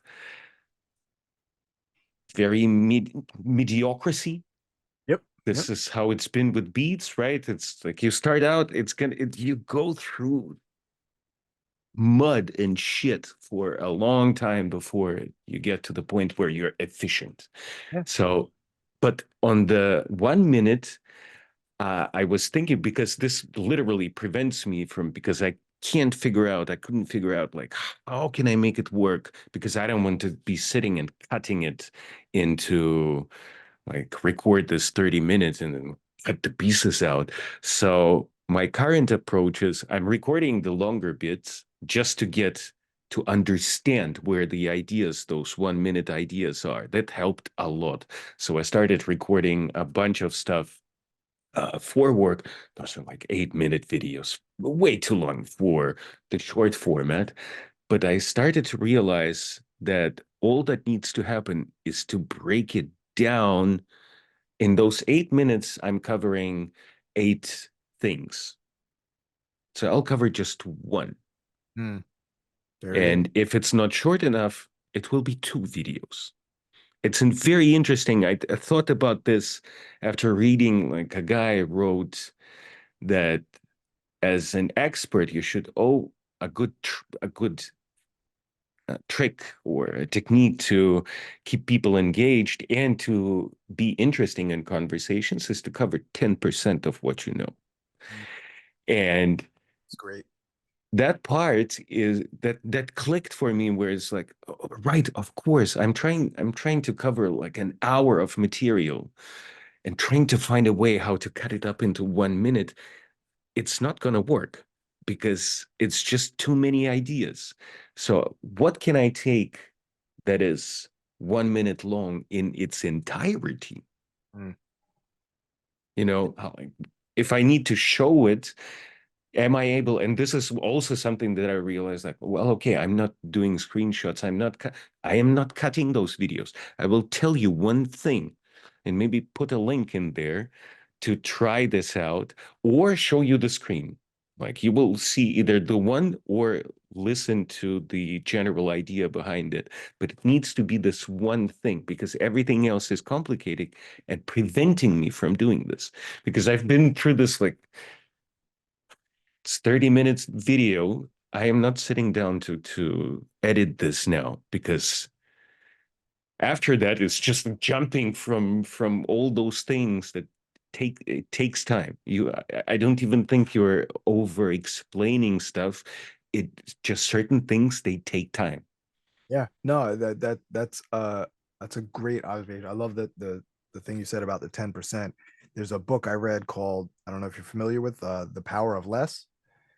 That book, it talks about some of that in there. It's more about productivity, but the same rules apply. And back to the thing you said about like sucking in the beginning and like getting better. That's the whole concept of the fail forward thing. Number one. Number two, like, there's something, it wasn't invented in the Hero Manifesto. It's something that's been said. I mean, I even heard Kobe say it, but it's you know, and I constantly have to remind myself this, like, when I'm doing something new or I'm trying to get better at something, I get really frustrated when I'm not like getting where I want to be. And as opposed to like trying to get good at something overnight, just improve by 1% every day, and guess where you are in 30 days. Like, like, and I think that's something that everyone can benefit from. If you have a goal, just inch towards that fucking thing every day. And as opposed to, like, I don't know, like, say you're learning drums, I'm going to practice for 16 hours straight today and then not want to fucking touch the drums for the next month. Or you could practice 20 minutes every day for the next 3 months. You'll be way fucking better.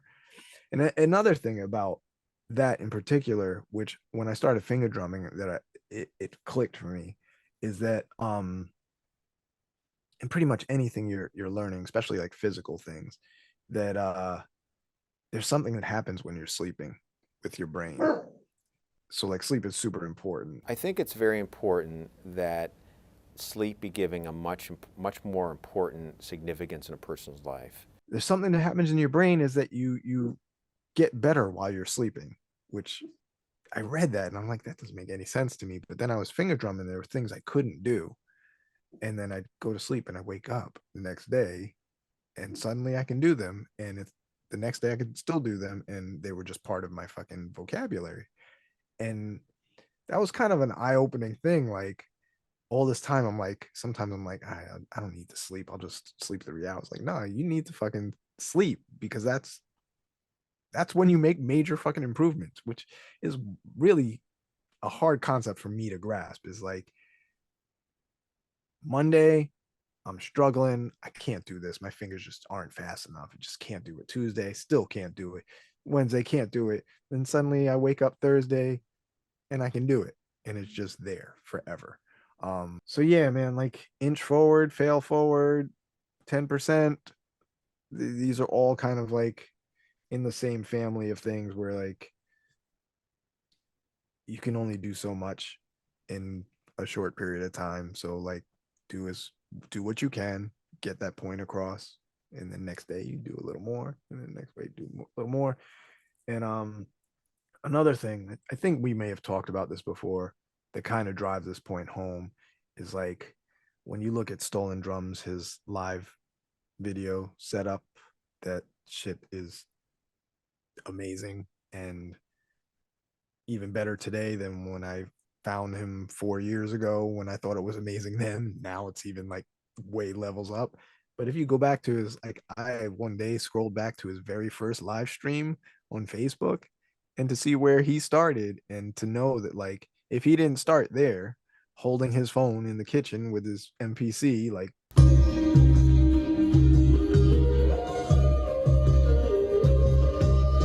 literally holding it and getting these angles, if he doesn't start there, he doesn't end up where he is. That is one of the big lessons to learn, is like if you want to get good at something, just fucking do it. Like do it and have it be like shitty at first, and keep doing it and improve by 1% every day, and like 4 years later your live stream looks better than some movies.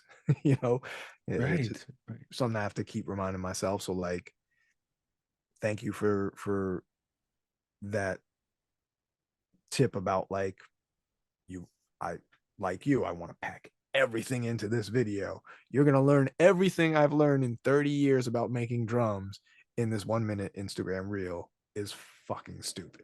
like just, separate. Here's one hi-hat technique. 1 minute, boom, on to the next. And like, yeah, no, I appreciate you saying what should be obvious to someone who's been doing this for a very long time. But this, by the way,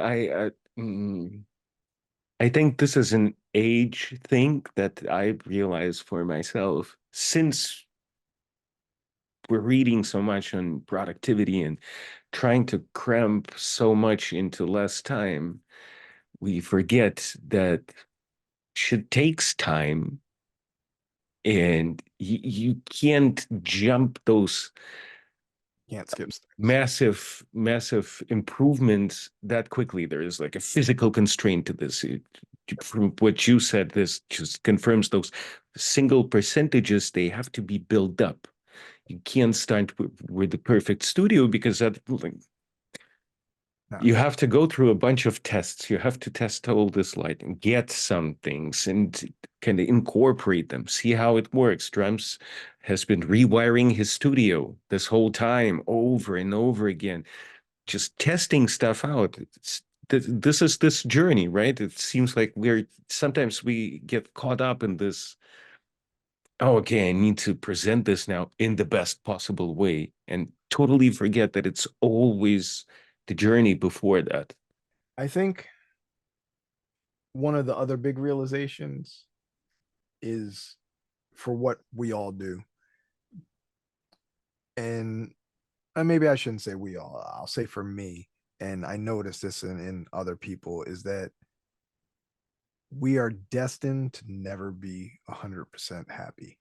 Like it's just because we have a goal, and then either we never really reach that goal, or we get to that goal, and then by the time we get there, we set a new goal. Like you could see it with drums evolution of like chasing a sound, and it's like 1 week he's like there and he's happy with it, and he's like, I think I need to change this. And like it's a great thing to watch, and I definitely go through it. But it's also kind of, it's like in some ways it's kind of sad that like we're never going to be 100% satisfied.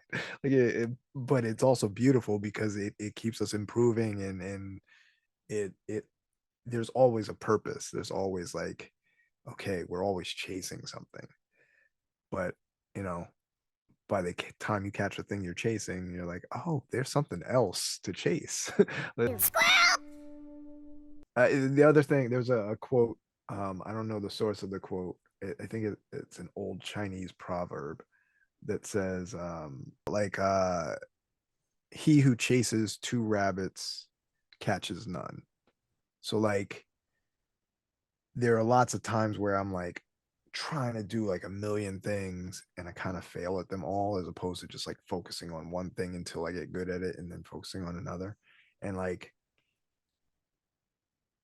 I see that a lot with musicians, producers, beat makers, whatever you want to call them, is that they're trying to do too much at once, as opposed to like getting really good at the thing they want to get really good at and then shifting focus. So it's kind of like that thing of like we're chasing this one goal and then we get there and then we can chase another goal, as opposed to be like, okay, I have 6 goals. And I'm so guilty of this. Like I'm like, okay, I bought a bass. I got Now I'm learning Luna, the bass, Ableton 12, finger drumming, all at the same time. I'm gonna get good at all these things, learning them all at the same time. Like, no, I gotta pick one, focus on it, get good, and then go and chase the other rabbit. You know. Yeah. Where do you see yourself in the next decade? What will you be chasing?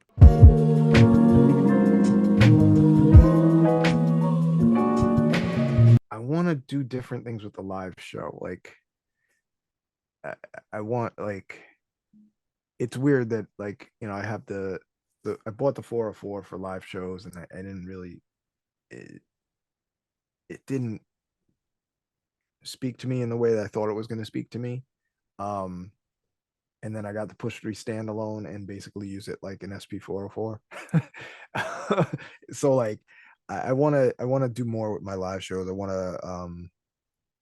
to experiment and do something that I haven't seen done before. I don't know what that is yet.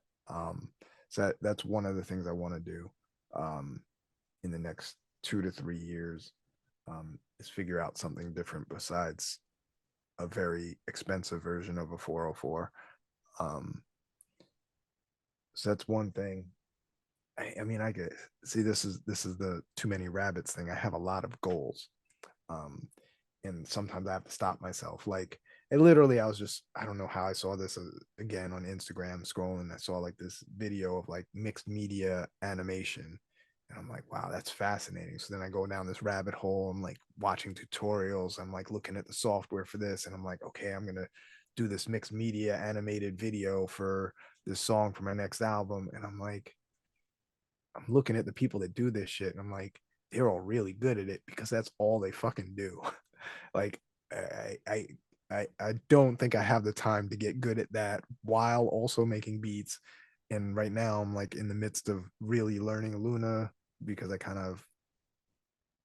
I learned the basics and then I kind of never use it, and I want to use it and I love it, but like I don't know it well enough to be fluent in it. And like I have a project that I'm mixing right now that I was mixing in Ableton. I'm like, why am I mixing in Ableton? Like I know this is going to be better for me, but it's kind of like that I'm in that phase where I don't know it well enough. And I hate that feeling of like, I know what I want to do, and now I got to look at the manual. I got to stop the flow of like working on it and then watch a tutorial video, then go back to it, and that whole back and forth. So now, like, thanks to the 5 a.m. club, for the last couple weeks, my 20 minutes of learning has been dedicated to Luna.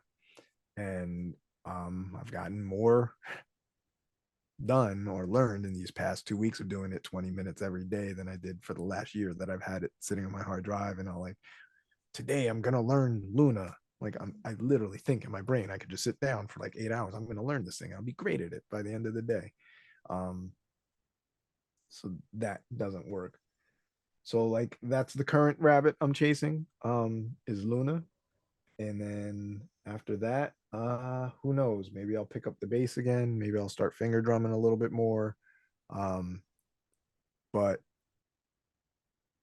damn, I hate this. It sounds like a fucking advertisement for this book, but having that 20 minutes every single day of my life dedicated to learning something new has opened up like this portal where I know I have to do it for 20 minutes. Like in my brain, like I have to do it. And I know that once I'm done learning Luna, I have a list of, I literally sat there one day and just wrote it down, a list of all the things I wanted to learn. And then I'll just go through that list. I'm like, all right, what's the next thing? And that's the next rabbit I'll chase for those 20 minutes at least.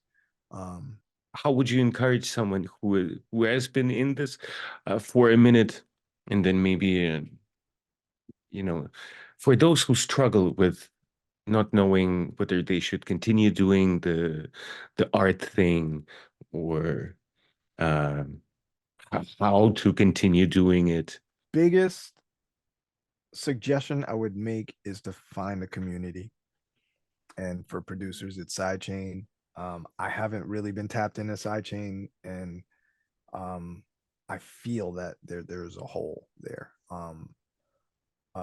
And even just going to the UAD thing the other day kind of reminded me of what that was like. But that is important. I still have the community with the Brooklyn beat scene. So like I still have something, like just being around other people who are doing similar things as you is motivating. I will say that there's, for me in particular, there's also a danger of that, of the comparison thing. And there's also a pull. I kind of talked about this in on Toru's podcast. And like when I'm working on something, I don't like to be pulled in different directions. So I like to focus on what I'm working on. And there's definitely a real sidechain pull where, not to say that we all sound alike, but there's definitely like someone will discover something or put everyone on to this one thing, and then everyone's like doing that one thing. Like,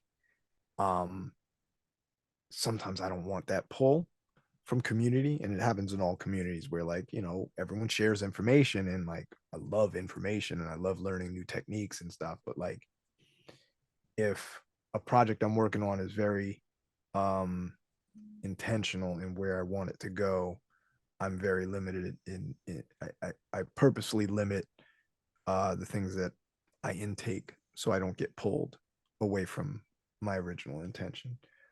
So what I would suggest is community, but also balance that with some alone time with your art, so that your art is coming from you more than being pulled in other spaces.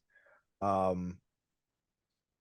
man, like whatever it is, whether it's art, whether it's sports, whatever you're passionate about, if you're not doing that, then what's the fucking point of life, right? Like that, it took me those 5 years of not doing it to realize, like, what the fuck am I doing? Like, the one thing that brings me joy, I blamed for like a lot of my heartache was, when my label situation happened and like a lot of music business things happened, and I blamed the music as opposed to the business.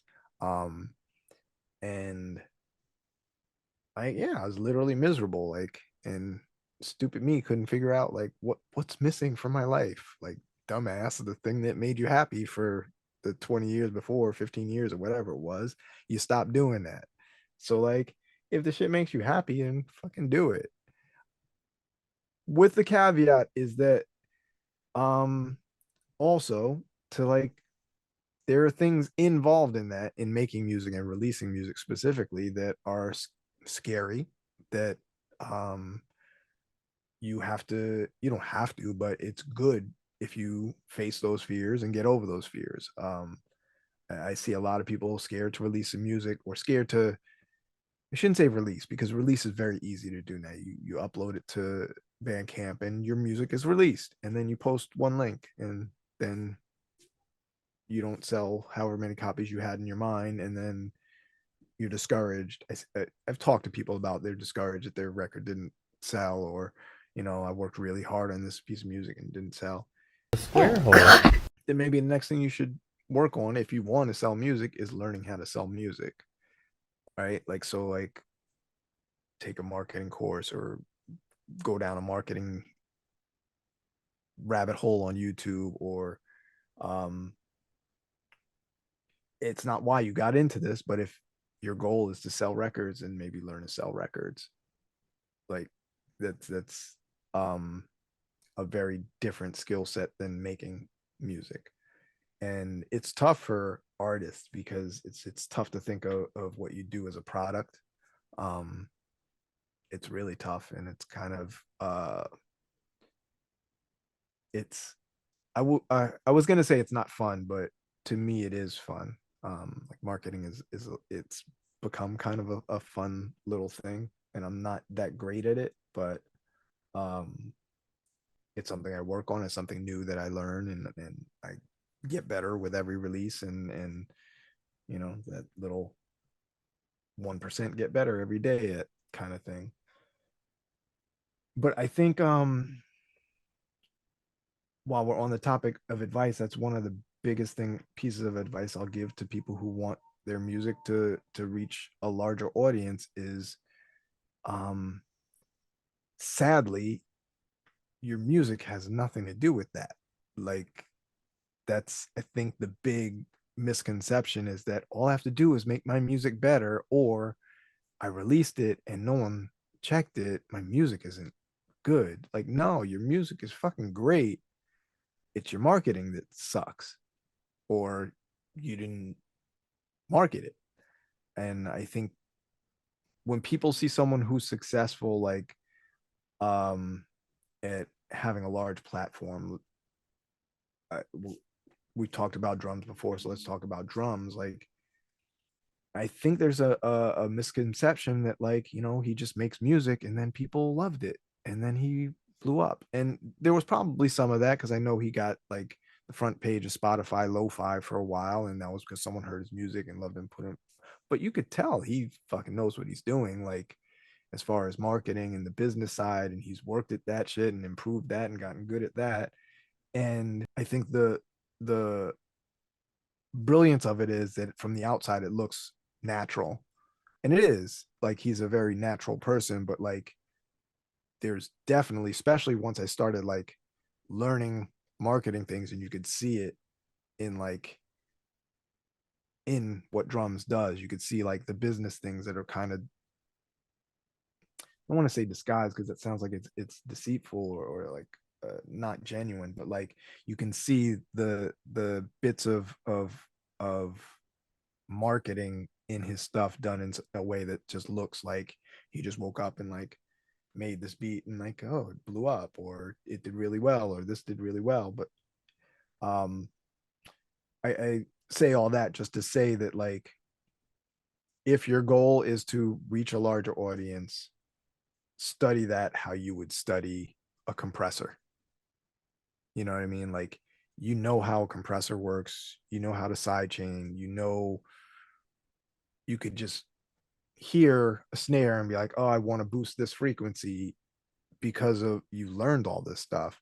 If you put that same energy towards marketing your music, guess what? You're going to get better at it, and you're going to get that music to more people if that's your goal. And for some people, it's not. Like, some people, that's just not what they really want to do. And maybe like if they still want to reach a larger audience, maybe like try and get on a label, do things like that, or find someone who has the business mind to help you, or whatever, get you to where you want to be. But like, it's not just going to happen by just putting it on Bandcamp and making a post, new album, link in bio. Like, that's just not, I don't think I've ever seen a case of that, and maybe I'm wrong, in history where that's how an album blew up, is because they made a post that said their link is in the bio. Like, it's not effective marketing. It's a necessary piece, you got to do that, but like, yeah, there's a lot more to it. So, and how did you, like, just a final note is that how did you make it interesting for yourself? I take it you are kind of you like aspects of marketing at very least, because you started with like organizing the band and doing the promotional part, so you're kind of affiliated with, or like, something speaks in you. But how did you dig into that? Because it's tedious. It's like there's a whole MBA to be had. It's like something that is taught in schools. It's like a huge science, actually. So It is like originally I didn't even know it was marketing that I was really doing or learning. For me, it was just I looked at groups that were or hip hop acts or groups before us, and like I looked at things like that resonated with me, and I was like, oh, I want to duplicate that. So like, for instance, just something as simple as like a logo, like the hieroglyphics logo. I was like, wow, that's fucking brilliant. Or the Wu-Tang logo, or Public Enemy logo. And these were things that I saw and immediately I recognized. And anytime I saw that, it made me think of their world. So I was like, okay, we need a logo that does that. And that's how the Addams Family logo, right there, like that's how that came up. I like Vortal, who's in Addams Family, jokingly said, because I was like, oh, we got to come up with logo. He was like, oh man, it's easy. It's Addams Family. Just make an Adam and a family, and that's the logo. And then next week he came to the studio, and I had like the basic version of that, and everyone was like, oh shit, that's it. And I was like, oh, okay, that's it. So like that was like, I didn't at the time I didn't think it was marketing. To me, it was just kind of art. Like I was also a graffiti artist, so like a the artistic side of it kind of spoke to me. But then like, it's just it's weird. Like I had marketing materials back then that I think like, how did I even think to do that? Like to go back before I had distribution, and I was selling this record, and I had 3,000 2,000, maybe it was I had 1,000 records and 1,000 cassette in my house. Like I'm like, oh shit, now what do? I have to sell these things. I have to figure out how to sell them. And I was a member of this online community back when online communities weren't really a thing, like dial up on AOL chat room, hip hop chat room.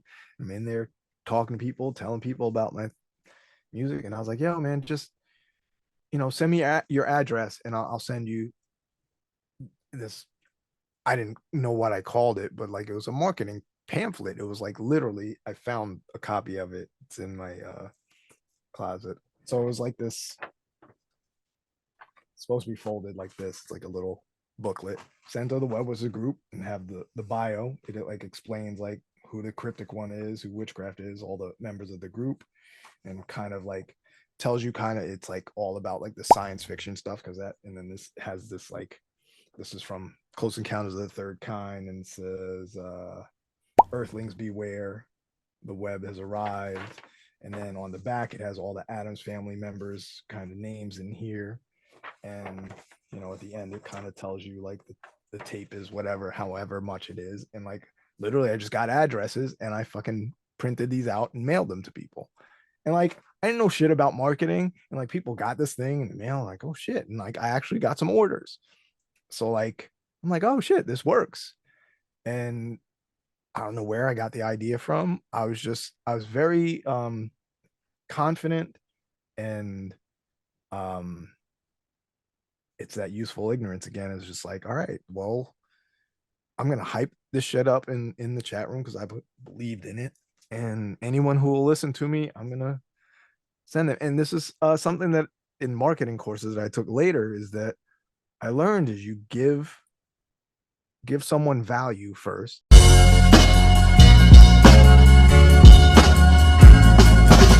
Yeah, it's just like you offer people something, and it's amazing that what they'll do back for you. And it's something I still do. It's something I see drums clearly.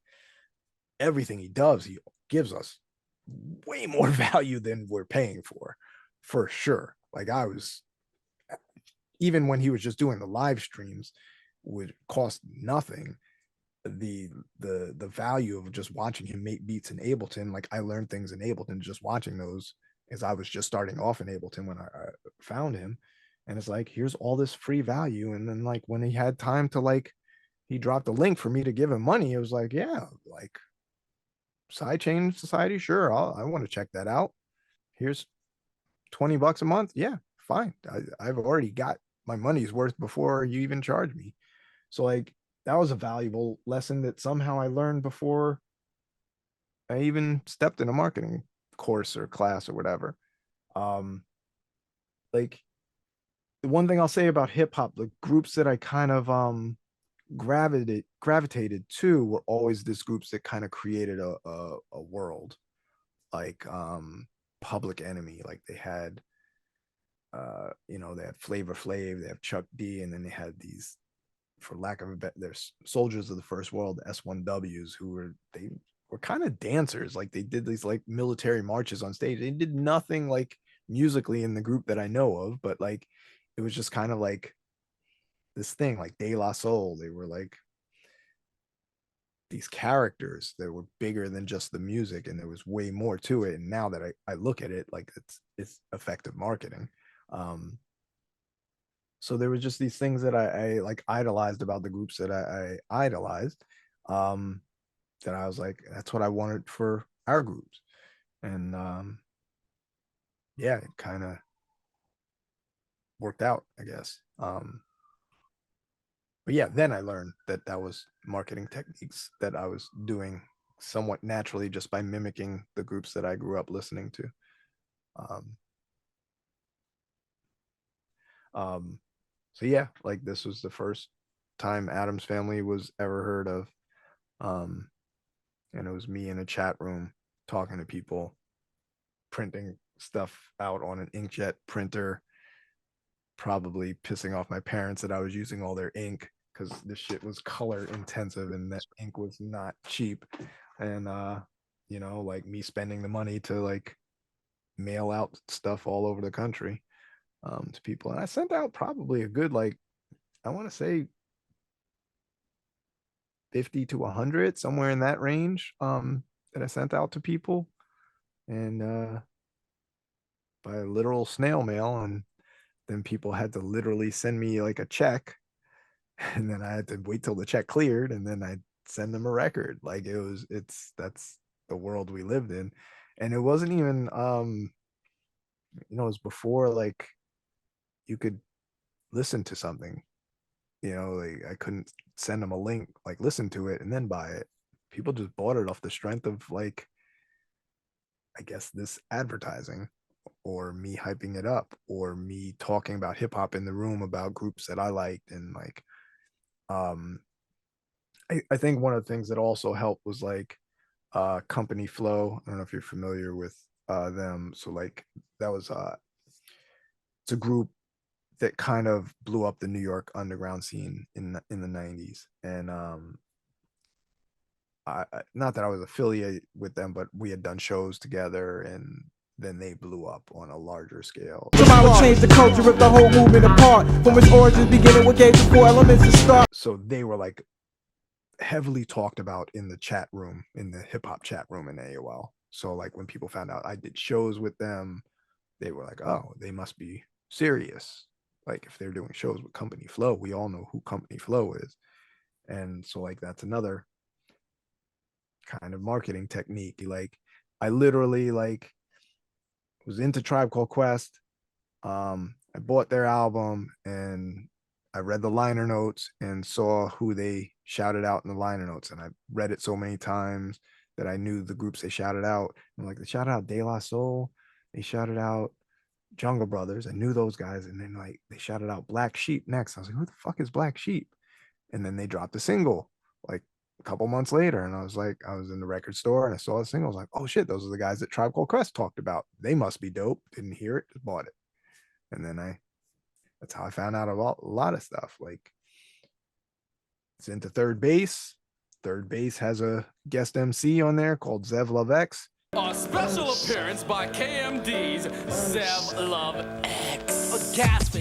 Love that. I'm like, who the fuck is this guy? And they had a group KMD. Next thing you know, find out that's MF Doom. So like the affiliation thing, it introduced me to a lot of new music. So like that's how I saw it. It's like, okay, our group is somewhat affiliated with the scene that Company Flow produced, I'm gonna like, you know, if people see us in the same world, then they'll assume there must be some value in at least to check us out. And yeah, that opens doors. Yeah, just like when Cannibal Ox blew up, made sure that people knew that Adam's Family was the group that they came from. And then people were like, oh, we love Cannibal Ox, let's check out Adam's Family. So those connections help. Like, I found this in my parents' basement maybe a year ago, and I was like, holy shit. And like all the memories of me doing that. And I was like, that's a really bold fucking thing to do. Like, just to get in a chat room with a bunch of strangers, be like, hey man, I have a new rap group. I'm gonna send you something in the mail if you just give me your address.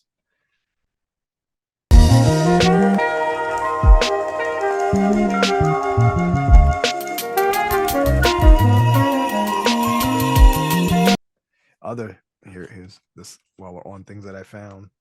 This was my record label. I found the business card. These phone numbers on here don't work anymore. That was from like 97, 98 or something like that. Yeah, I don't even know what made me get business cards. Like, I guess it's that marketing thing. Like, hey, I'm at these shows and people always ask me, like for my info, and there was no cell phone. So like, we're like, hey, do you have a piece of paper and a pen? And then people write it down and lose it. And like, I got to get business cards. And then, it's like, hey, can I get your number? Yeah, let's talk. And it made me feel more professional. It made me seem more professional. People took me a little more seriously just because I had the shit printed on a card, So like, I don't know. I guess maybe I was a natural at this shit. I don't know.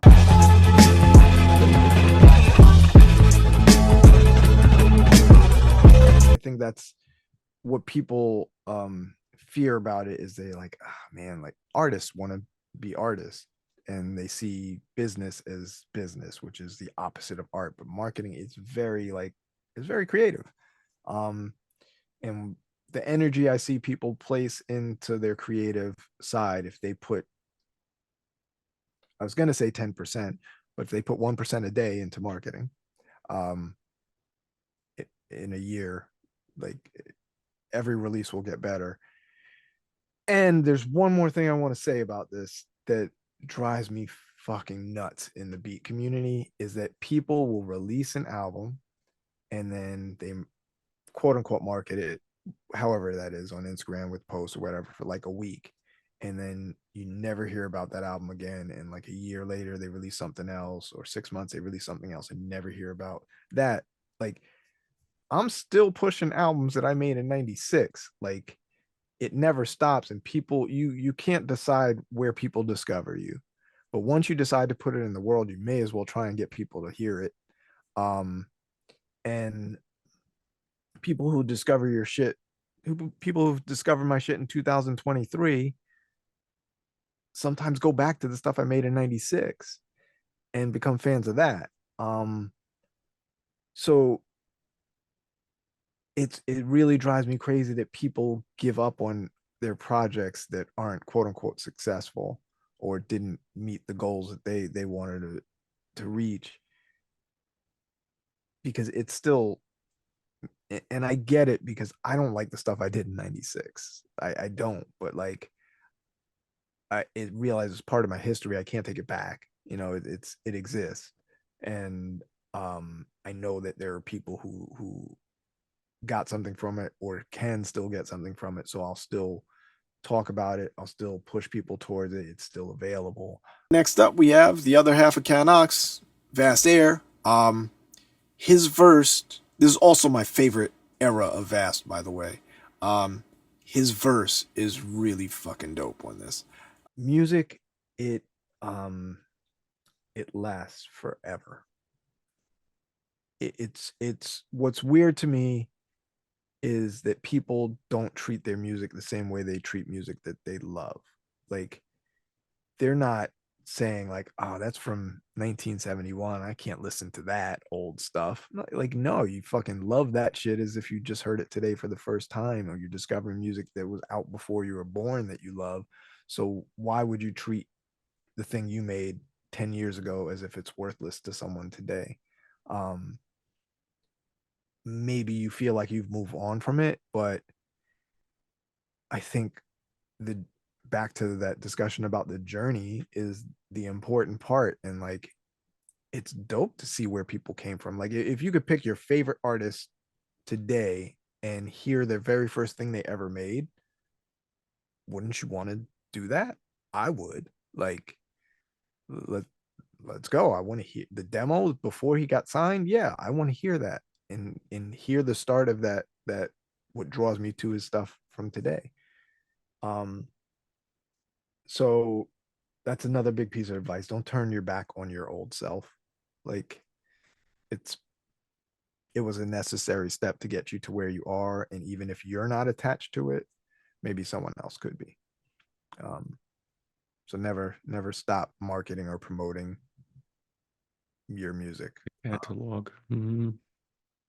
So like, today, anyone that's listening to this who has music that they haven't talked about from 5 years ago, 10 years ago, 1 year ago, that you haven't talked about in a year, make a post on Instagram about it. Like, yo, this is from, you can even like Sidechain. We all know about disclaimers. Like, set up your post with a disclaimer, like, yo, man, this is some old shit of mine from 5 years ago. I've gotten so much better, but yo, check out where I used to be. Like, downplay it, like set people up like, oh, listen how terrible I used to be. They're gonna listen to it and be like, yo, this shit is dope. What are you talking about? And like, yeah, man, I can't stress that enough. It's one of the ways that I realized that is I found an old beat tape of mine from like 94 or 93, and I expected it to be terrible, and some of it was. But some of it was like, holy shit, like, what the fuck was I thinking back then? I need to get back to doing that. And there's something beautiful about going back to something that you made and forgetting you made it and listening to it without the critical artist ear and listening to it as someone who's just listening to it. This happened to me recently. I have a very extensive music library on my iTunes, stuff I've made, stuff other people have made. No real store bought shit in there. It's just kind of like libraries of music people send me, and that's where I dump it to first, and that's where I listen to it. One day I just pressed shuffle and something came on. I'm like, it sounded vaguely familiar, and I was like, wow, this is really dope. What the fuck is this? I'm like, nah, I'm into it for like a minute, and then I like go to actually read what it is. I'm like, oh, dumbass, you made that. Like, I just totally forgot about it, never released it. I just made it and like sat on a hard drive from somewhere. And like, it's those moments where you realize that, like, you know, like stuff that you wrote off as being old, or I'm so much better now. Look, I learned to mix now. The mix is terrible on that, or I got better. I could at my bass lines, but there's something of value in all your art. And back to that other point is that once you decide to put it out in the world, it's not yours anymore, man. Like, let people hear it, let people know about it, regardless of how you feel about it. Because if you're like me, you're hypercritical and you're never going to be happy with your shit. Like, just get over that. Like, you're going to be happy for that split second that you're in the studio and you're nodding your head like, oh shit, I can't wait till people hear this. And right before people are about to hear you, it's like, I don't know, maybe it's not as good as I thought it was. And like, from there on, you're not going to like it like you did those however long after you made it. And I'm sure we all do that when we make that thing that we really fucking love and we're in the studio and you're nodding your head to it and you're like, yo, this is the one, this is the shit, this is why I do this. And then that same beat a week later, you're like, yeah, it's okay. But now it's not like what I'm on now, you know? So like, yeah, realize that other people are going to get that same energy in the brief window of time where you were all about that thing you made. you can share that with other people. And the flip side of that is not everyone's going to feel that way about it. There are going to be some people who fucking think it sucks, who think it's worse than even you think it is. And that's all right. Like they exist too, and everyone's entitled to like and dislike what they do. I would lie to most people and say that it gets easier as you've been doing it longer, but it doesn't. It every release, I go through the mode of making it, being extremely excited about it, mixing it, being super critical of it. I got to go back and change things. This sucks. What was I thinking? Going back, maybe changing some things, maybe not. Finishing it, saying fuck it, putting it out in the world, hating it. Like the immediate reaction after putting it out in the world is like, oh, fuck, I should have changed those things that I was talking about. And then you start to get some praise or not. And by that, the time that's happened, I've accepted that it's out in the world. I can't change it now. On to the next one, and then start that process all over again, which usually starts with me loving it. And that's the real reason that I keep doing it, is those moments where I absolutely love the shit that I do. And those moments are very brief, but almost as powerful as those moments are the moments when other people feel the same way about it. There's one story I just want to tell that is a moment I've been chasing since that time. Is the early Addams Family days in the New Eurekan Poets Cafe, which is like the hub of New York City underground hip hop. The group from Addams Family, Hangar 18, had their first performance, and I did all the beats for it. They rehearsed a little bit, and I'm in the back in like the sound booth area, and he performed off a DAT, a digital audio tape, and I put the DAT in, I pressed play, and it was packed. And the second, like 2 seconds into the first beat dropping, I just see everyone's head nodding like this. And that moment, I was like, oh, that was a different feeling. Like these people never heard my shit before. That moment of all these people's head nodding in unison and seeing people like make the scrunch face like they really liked it, and there was no expectations, they didn't know who I was, there was nothing to expect, and that feeling, it changed everything from that moment on. And it's a feeling that I chase, and I reach it at some points, and when I have that feeling again, it's like it's equal to or maybe even better than those moments I talked about where I'm in love with what I do, where it's just me. But though that moment when someone else is in love with it and you can step outside and see that in someone else, that shit is a drug.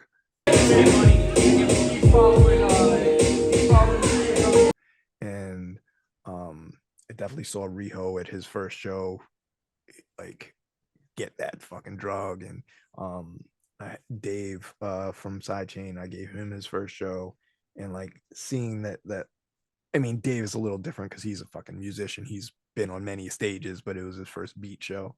And it wasn't your first show, but like when you came to New York, like that was like a good experience to see you like enjoy that moment. And like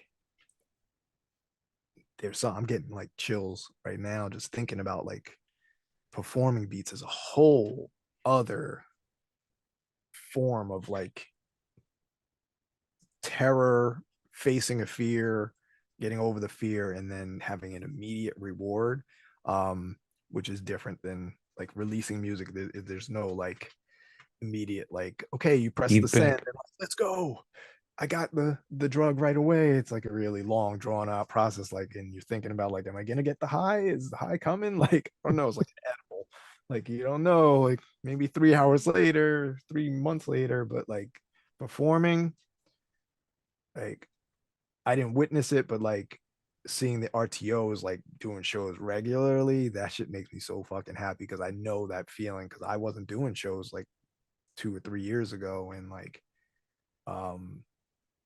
that's a drug, man.